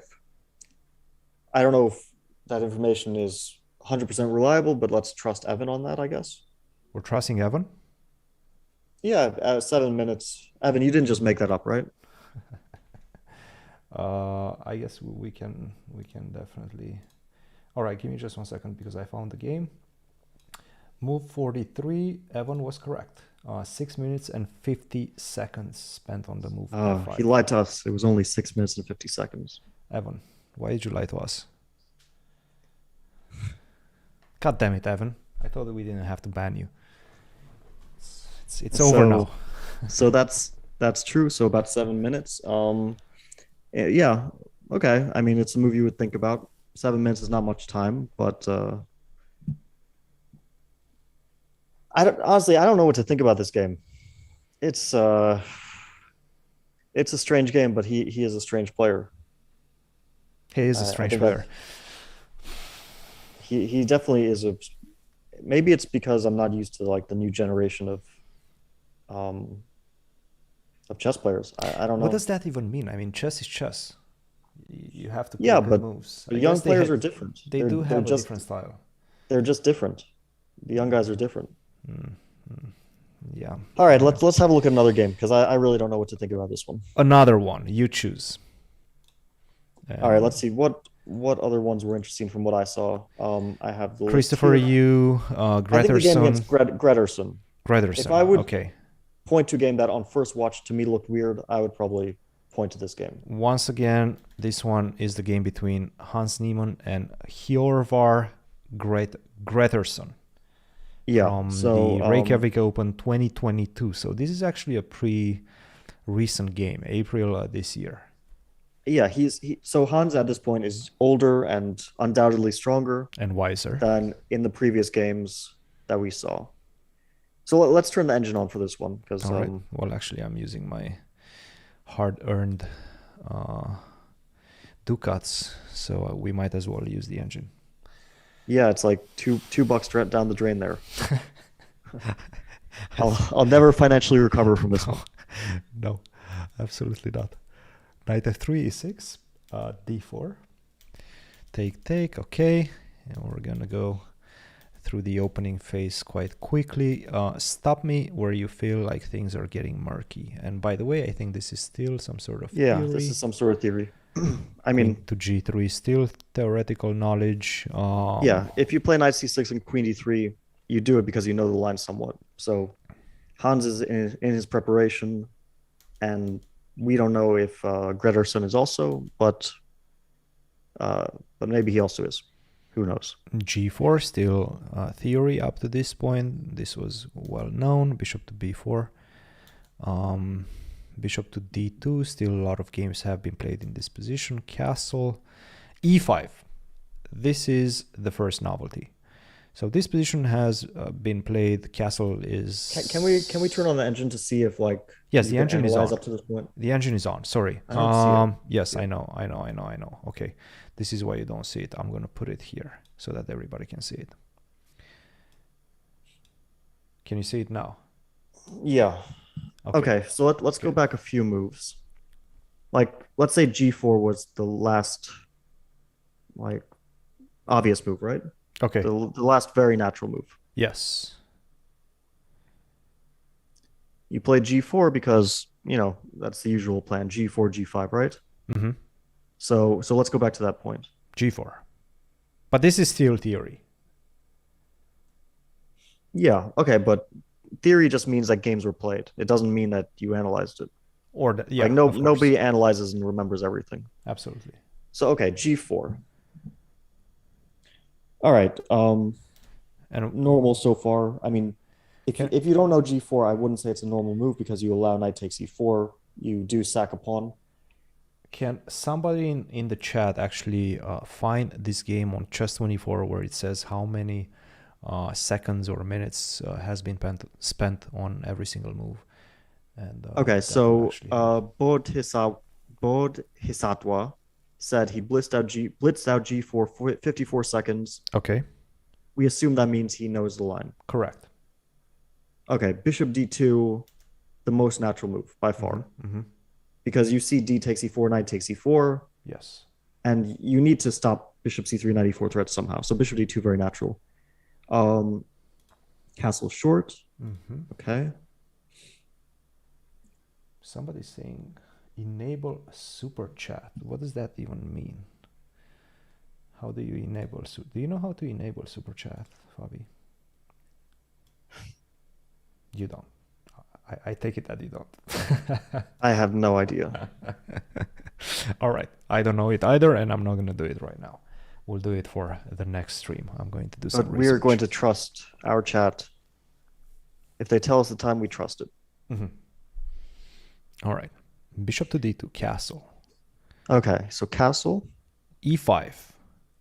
Okay. How fast was e5 played? Because that's actually the first novelty. This is quite significant. How fast was e5 played? 25 minutes, somebody says. Yeah, so he was probably on his own at this point. And he plays... Never mind. Somebody says 4 minutes and 23 seconds. So we have a mole in the chat that's giving us bad information. Okay, but Evan said 4 minutes. We trust Evan. He's already proven reliable. Okay, so Evan is our go-to guy for Chess24 minute and time spent your information. Okay, good to know. We got Evan. Okay, e5.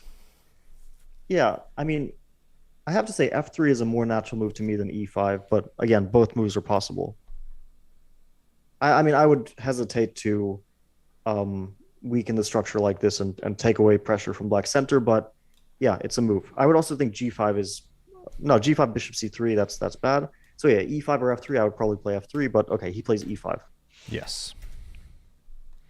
Knight d7. f4. f4, a3, I guess.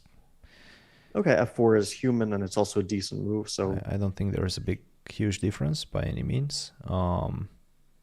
It does seem like f4 is a little bit better, but insignificant. f4, f6, e takes f6. That once again, ef6. I wouldn't say ef6 is automatic because there is bishop d3, but yeah, bishop d3. You probably think black plays like g6, and what's the point of it? So ef6 normal. Knight takes f6. g5, first move of the engine. How natural is g5? Pretty natural. Pretty natural. You want to play bishop d3 and get that knight away from the... And black probably even wants to do something like e5, right? Maybe has some threats like e5. Maybe e5 is an idea. I was thinking about that, yeah. Yeah, just... So g5, very natural. The only reason I would maybe like question g5 is g5 bishop c3 looks like an option. Because then after bishop c3, knight e4, black gets some sort of knight g3 ideas. But again, the obscular bishop position after like knight e4 bishop is just ridiculous, yeah? Yeah, bishop e5, knight g3, rook h3, take, and rook h1 looks like basically game over. So yeah, g5. And by the way, g5, he only spent 16 seconds on it. Yeah, I don't know. I mean, g5 is very natural. It's like in blitz, I would make that move in 16 seconds or something like that. Knight d7. Long castle. All right. Long castle, still best move, pretty natural to me. Okay. Even though, wait a minute. Are you giving up a pawn after bishop takes c3, or you just take? You can take with the pawn. I don't see the downside. You just take with the pawn, yeah. I don't see a big downside to that. Okay, so you're not forced to take with the bishop. All right, e5. Rook h4. Now, yeah, to me, this move. This is starting to look a little bit not dubious, but definitely not the first thing I'm thinking about. It's not an instantly obvious move, for sure. I wonder how much time he spent on rook h4. For example, to me right now, if I look at the position, once again for the first time, I'm seeing g3 as a potential move, which is probably g3, not a great move. Comes to mind. To be honest, bishop d3 comes to mind, because if e4, I have knight takes e4, and I'm very happy about my tactic. Correct. And I get excited, bishop d3. So yeah, bishop d3, I think a lot of people would play that, you know? Yes. Just because people get excited by these tactics. Absolutely, they do. But bishop d3 probably just exposes the bishop to getting traded off. g6 and knight c5 somewhere comes, you know? So So yeah, bishop d3 not the move. Rook h4. Definitely not an obvious move. I can't say it's an obvious move, but inconceivable, I wouldn't say that either. Cool. Rook to h4, bishop to e7. Bishop e7, very natural because you want to play ef4 and bishop g5. Bishop to d. By the way, is bishop d3 the best move by far? Yeah, Yes. bishop d3. I think the point is that if e4, then knight takes e4, followed by bishop c4 and rook h1 is absolutely crushing. That's my suspicion, at least. You're very much correct. E4, like some preliminary calculations like king h8, rook h1, h6, and bishop c3. Absolutely and probably, correct. Yeah, this is probably game over. black collapses. This is game over. Yeah. Yeah, not immediately after knight f6, obvious why it's game over, but you kind of feel like it should somehow turn sour for black. Yep, and it does. It's like +4, +3 point something. Okay. So e4, so bishop d3, h6. You know what bishop d3 kind of reminds me of? It's like in that other game, like some disconnected moves, like rook h4 is with the idea of rook h1, but then suddenly bishop d3 out of the blue. But yeah, h6, and then he played rook h2. I mean, to me, this moment stood out to me a little bit. A little bit. I'm not saying it's impossible, but these sequence of moves, rook h4, bishop d3, and rook h2, just stood out to me. They're a bit disconnected, yeah? And by the way, you kind of have to understand that. Wait a minute. If you go e4 right now, you take, and now you don't give a check on c4 because that actually doesn't have the same impact as a move earlier. h6 is already on the board, but you actually play bishop takes e4, and this somehow gives you a slightly better position, being a piece down. Now, yeah, this assessment this for this position is this is incredibly not very obvious strange. To me. I can't even comment because it's so out of my league that like this is actually out of my league. This sequence of rook h4, bishop d3, rook h2. But you kind of have to take on e4, right? I mean, at least if you go bishop e2, it's pretty obvious that you're no longer better. And by the way, sorry, after bishop e2, h takes g5, the best way forward is to actually go knight takes e4. Yeah, maybe he planned this with an equal position. But you sack a pawn, knight e4, gh4, gf4. I mean, correct. Again, not obvious. Like you're taking risk with white. You sacked a pawn, and you kind of planned this when you played rook h4. Maybe it's not clear to me. Yeah. Yes. Yeah. This is some quite incredible play. Okay, let's see how the game continued after rook h2. By the way, I see someone asking in chat, Climb is asking, what's the idea of rook h2? The idea is to play gh6. So in that sense, it's a normal move, but to start with, you didn't have to play rook h4. So you put your rook in the path of this, and then you go back 2 moves later. Yeah, it's not. I have to say this one is not natural to me. It's possible to find, of course, and everything is, but it's not a natural way to play. Cool. All right. So black doesn't play e4. I guess he gets scared about knight takes e4, bishop to c4. Knight c5, g takes h6, knight takes d3, take on f4. Again, gh6 is not an automatic move. You give up your the pride of your position, the bishop. Sure. But okay, but you're possible. Taking a pawn. So yeah, it's. I guess you are winning that pawn. But to me, when unobvious decisions pile up and they're all the first line, okay, a little bit strange. But yeah, let's continue with this one. Knight takes d3, take on f4, take on g7 once again, the main move in the position. By the way, can someone say how long rook h2 took? If Evan is in the chat. Do we still have Evan in chat? I'm just curious about rook h2 specifically. 4 minutes and 36 seconds. Are we sure about that number? No, because it's not Evan. So if Evan, somebody else says 4 minutes 36 seconds, so it might be correct. That's confirmed. We have Scott. 4 minutes 36. Scott also says 4 minutes 36 seconds. Yeah. Okay. So yeah, let's see how it continues. Take on g7, take on g7, rook to h1, bishop to g5. Okay, now rook h7, sure, makes sense.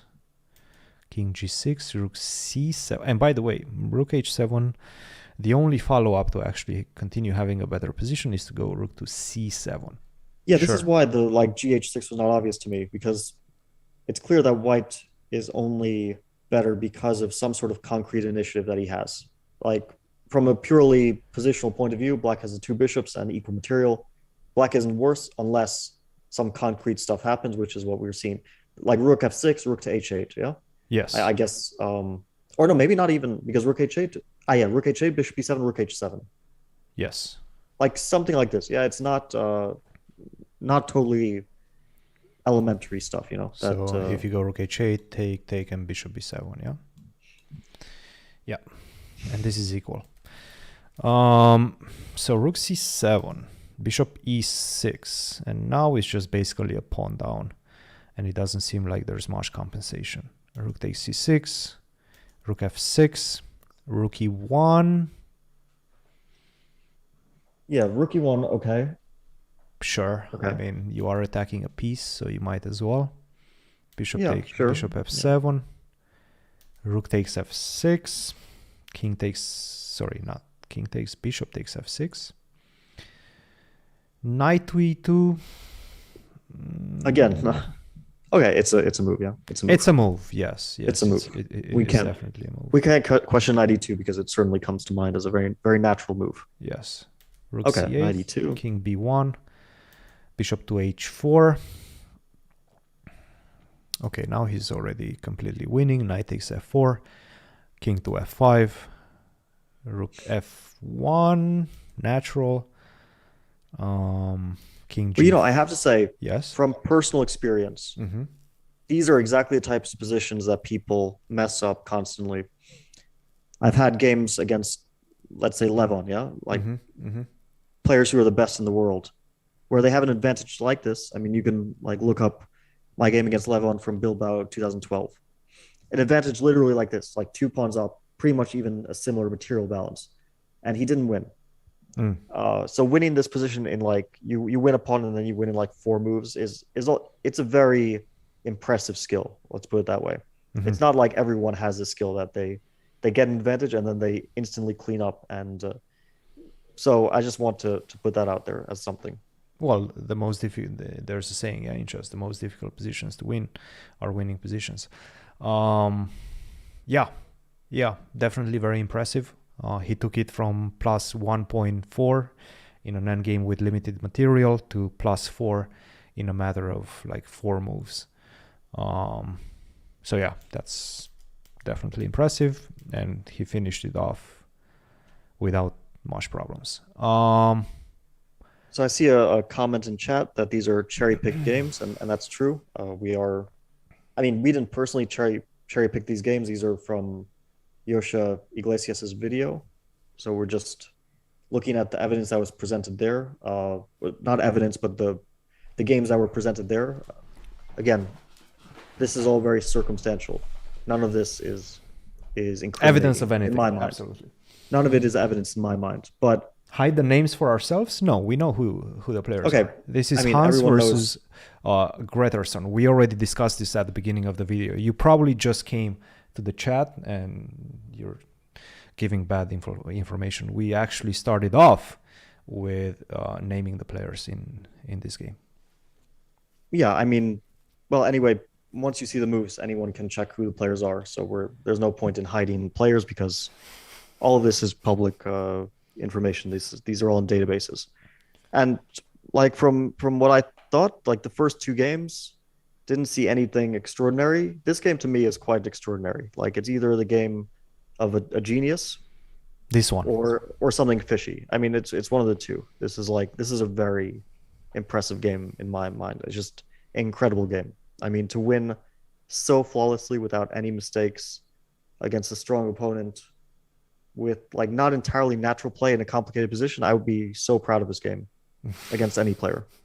So that's all I'll say about that. Yeah. Cool. Well, Fabi, I mean, one more game or Up to you. Up to you.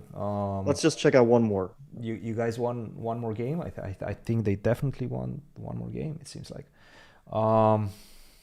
Let's see. Do they want one more game? So the games that were covered was one game against Cornet. There was a game against Ostrovsky, and I think there was a game against Christopher Yoo. I think any of those games would be interesting. I haven't seen them before, so. Actually, let's take a slight break, and I'm gonna do a poll. Check this out.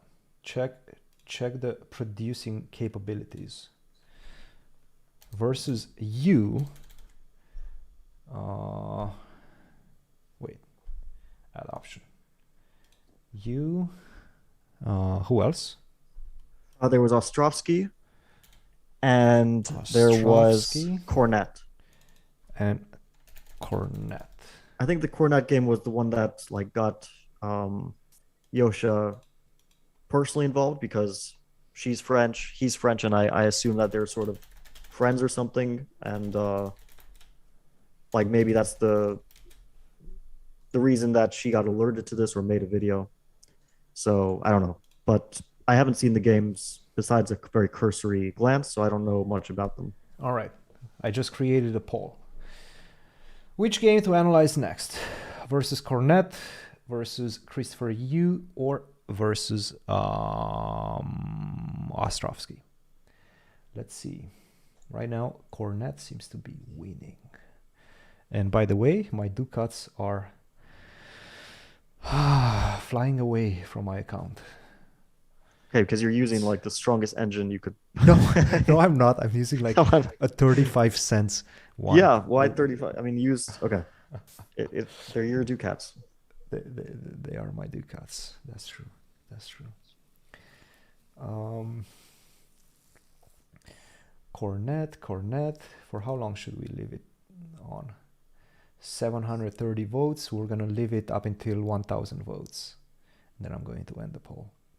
769 votes. Let's see. Keep voting, guys. Keep voting. 810. We're going to Cornet. Christopher Yoo is back in the lead right now with 41%. Cornet 40%.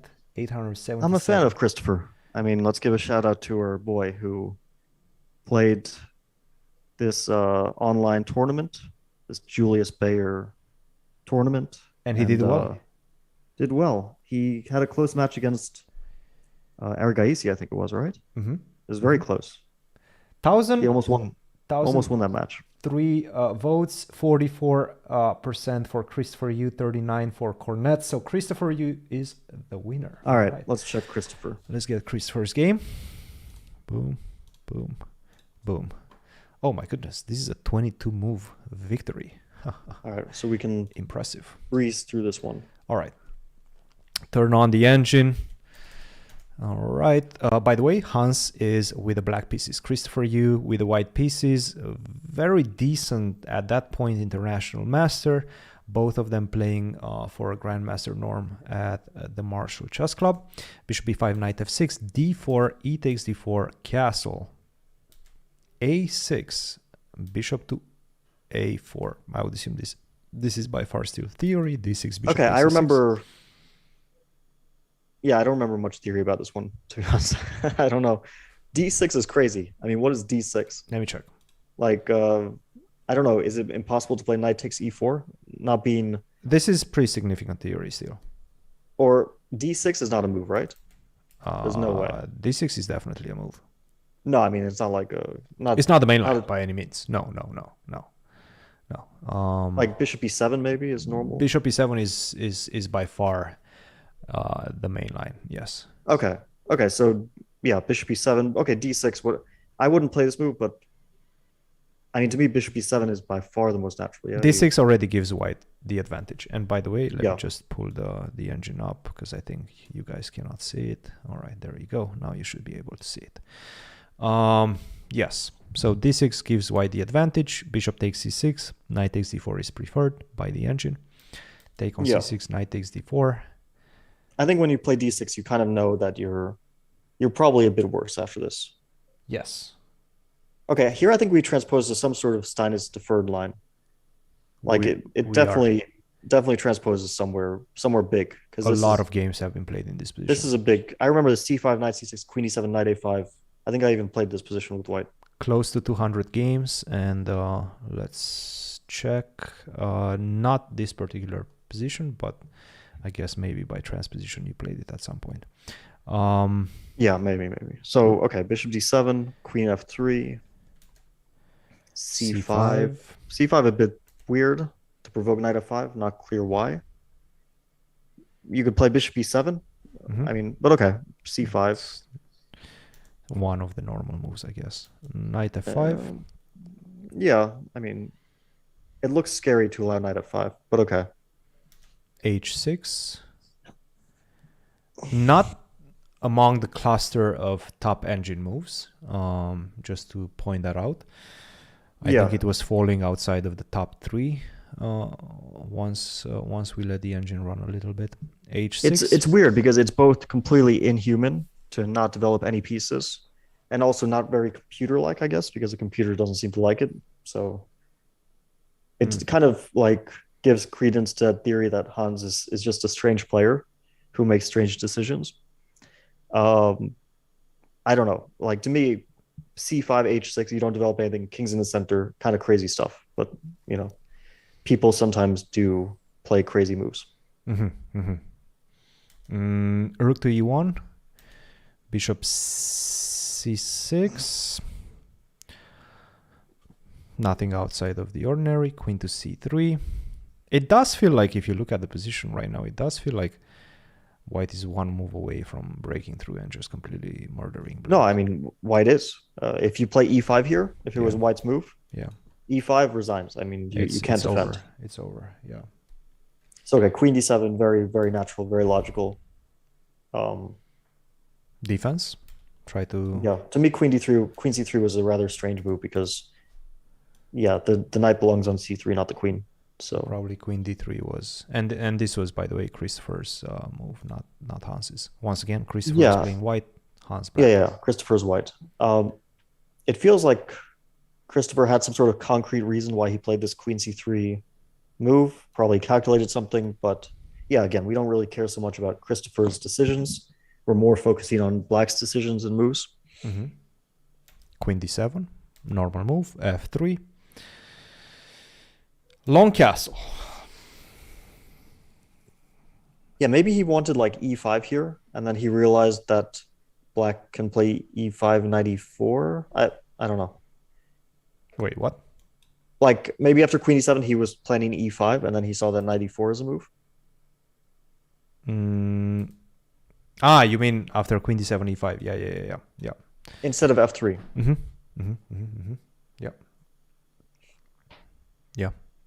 Yeah, knight e4 is a good move. Even this is not clear. I guess you have to figure the fact that after d takes e5, rook takes e4 is not, which is not that difficult. Just lose bishop takes e4. Yeah, we should show some respect for the players because they are grandmasters. I mean, not at that point. They can figure out. They were not grandmasters at this point. but they can still figure out these tactics. Definitely good players. And given that they're young players up and coming, we don't actually know their true strength. And generally, this type of young players tend to be quite tactical. All right, so he played f3, castle. Castle makes some sense, right? Because it doesn't seem like you're ever going to be able to castle short side. Bishop e7 is not possible because of knight takes g7. g6 is not possible because of queen takes f6.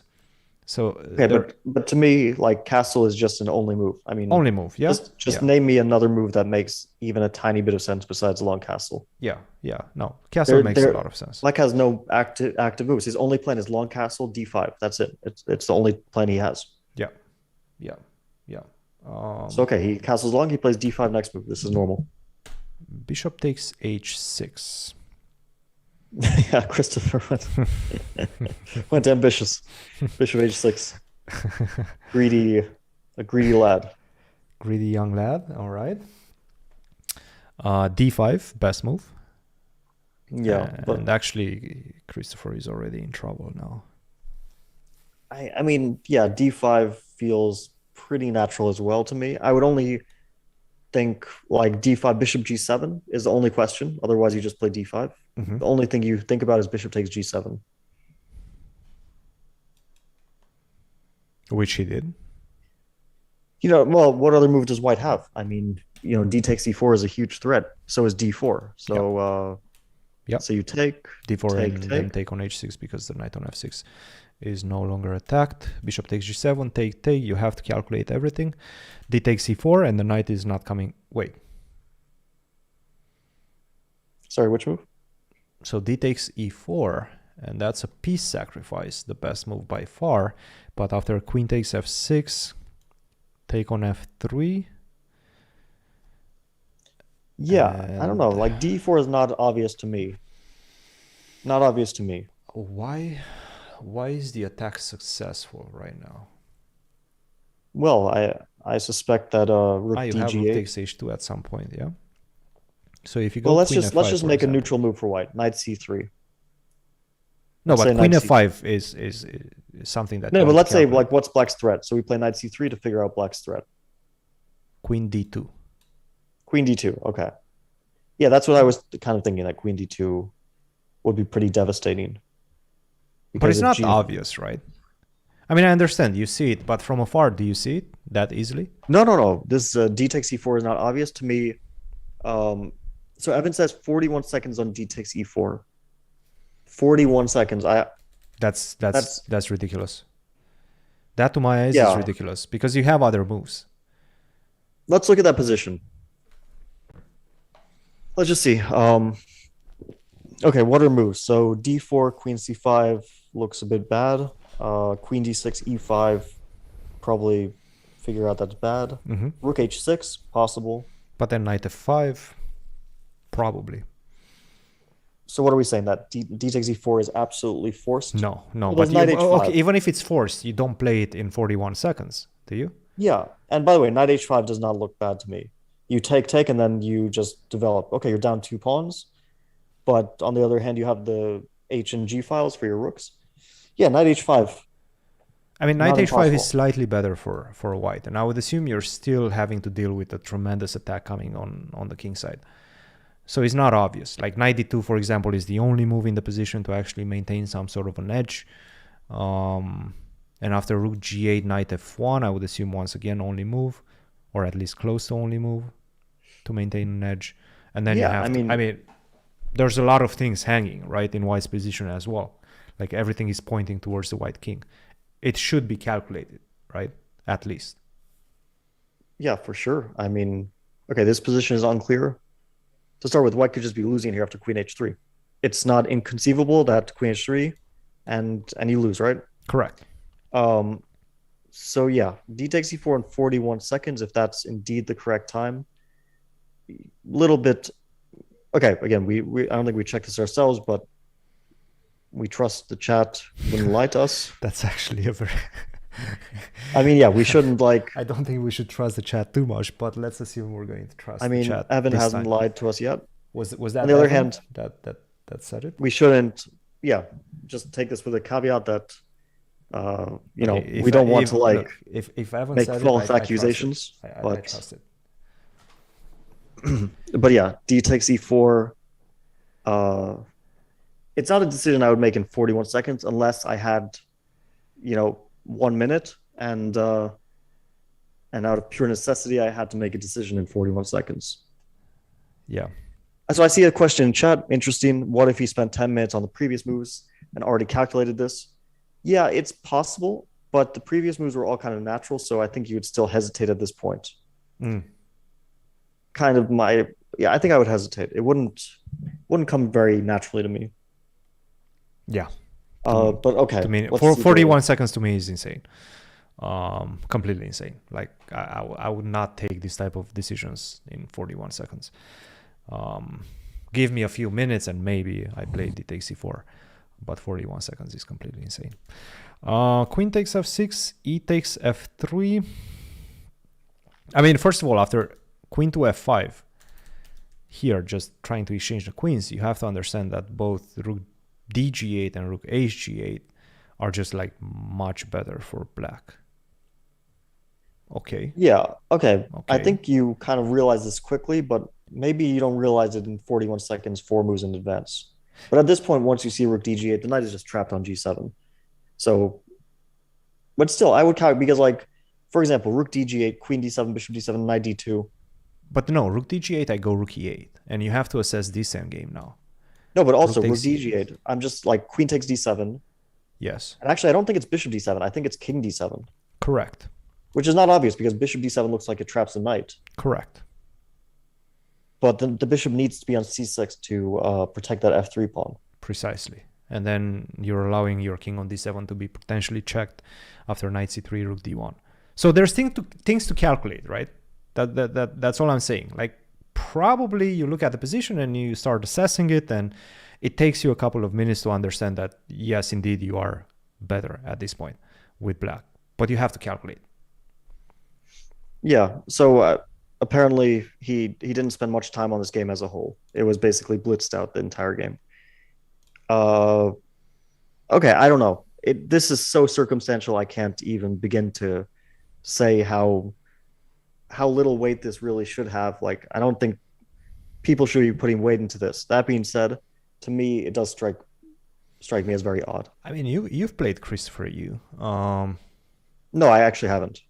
You haven't played Christopher Yoo. Maybe in some online stuff, but nothing besides that. I've played him a few times, and I mean, he's a very difficult player to beat. And at this point, 2020, sure, he was 24-30, but I would assume his strength was somewhere close to a grandmaster. Yeah, this one. No, I mean, not spending like, almost any time is kind of impressive. Again, it's too circumstantial to say anything. It's just a weird game. Mm-hmm. I think now that we've seen a bunch of games, the only thing you can really conclude is that he does have games that look suspicious. By the way, okay, just 1 second. Look at the game. Rook dg8, knight g3, king to b7. Yeah. How much time did he spend on king b7? Yeah, apparently not much time. This is what we've been hearing. 3 minutes 41 seconds on king b7. I don't know. King b7. Okay, you threaten, I guess, some kind of rook fg2 followed by rook g3 or something like that. Fg2 followed by rook, queen h3. I mean, look at the last few moves from both players. A4, rook takes h2, rook a3. And queen g4, yeah. Because king h2, queen g4 probably finishes it off. Yes. Yeah, okay. Christopher was in a state of desperation at this point. But even queen g4, even this position, I mean, you still calculate it for a little bit, right? Queen to e5, I mean, I get it. Queen h4 and probably rook takes g3. But do you not calculate this? I guess you don't. I don't know. Well, here I was even thinking like f2 stuff looks like, because you actually get mated on the h file. Yeah, f2 is winning as I mean, okay, here it feels like there's a lot of ways to win. Yeah. So yeah. Okay, I mean, at this point, this is relatively simple calculation for a player at the level that, let's say, Hans is at. I don't know. I mean, yeah, strange stuff. All right, let's stop the engine because I'm losing. My only worry is like, because I know people are doing all sorts of videos like we're doing where you analyze games, and I'm wondering if like you look through any player's games and you'll find similar stuff. I don't know. It's again one of those things. According to some people that have not that have used those centipawn data that Yosha was discussing, not. Apparently Gary did it at his peak for a couple of games. Bobby Fischer did it at his peak.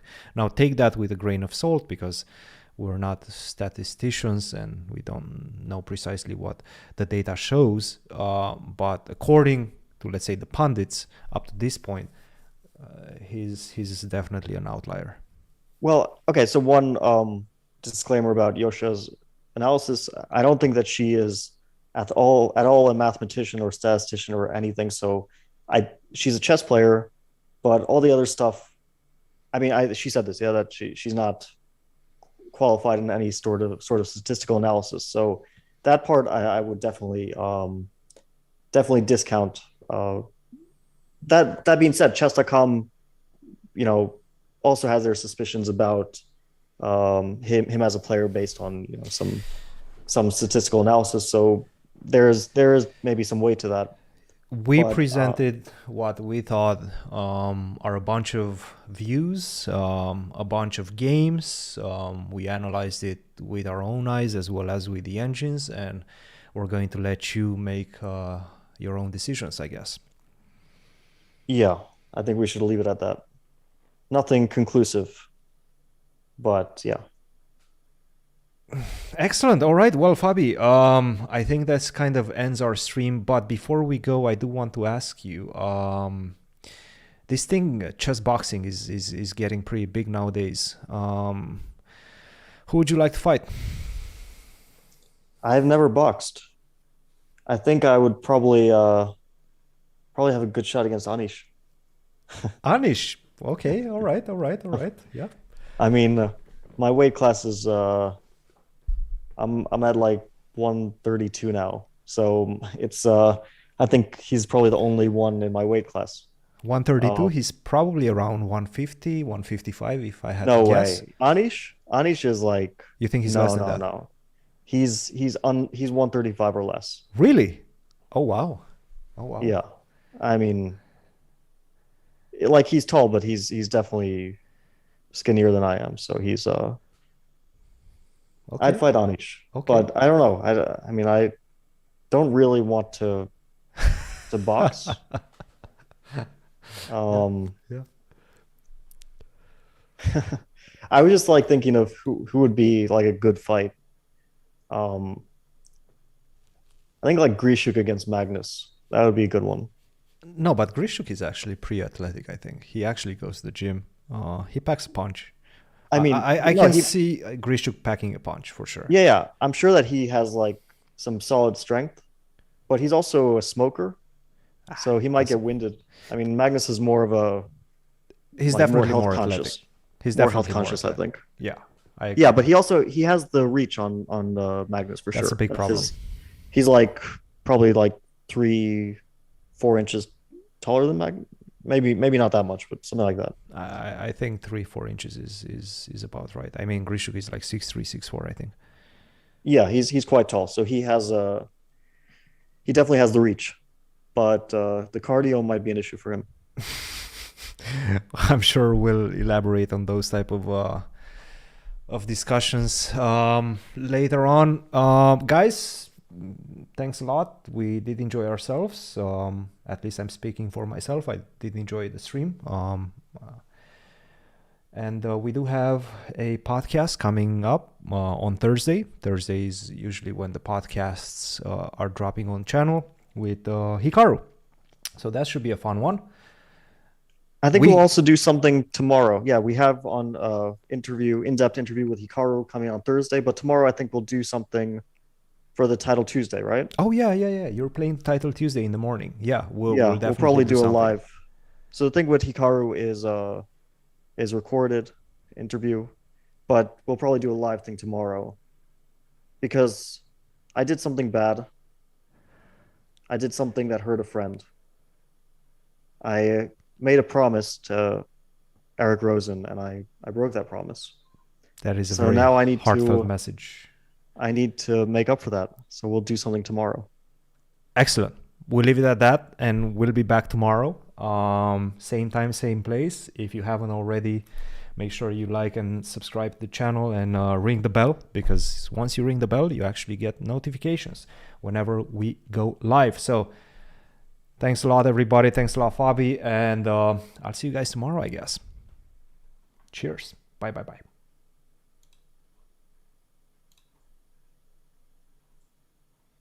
Cool.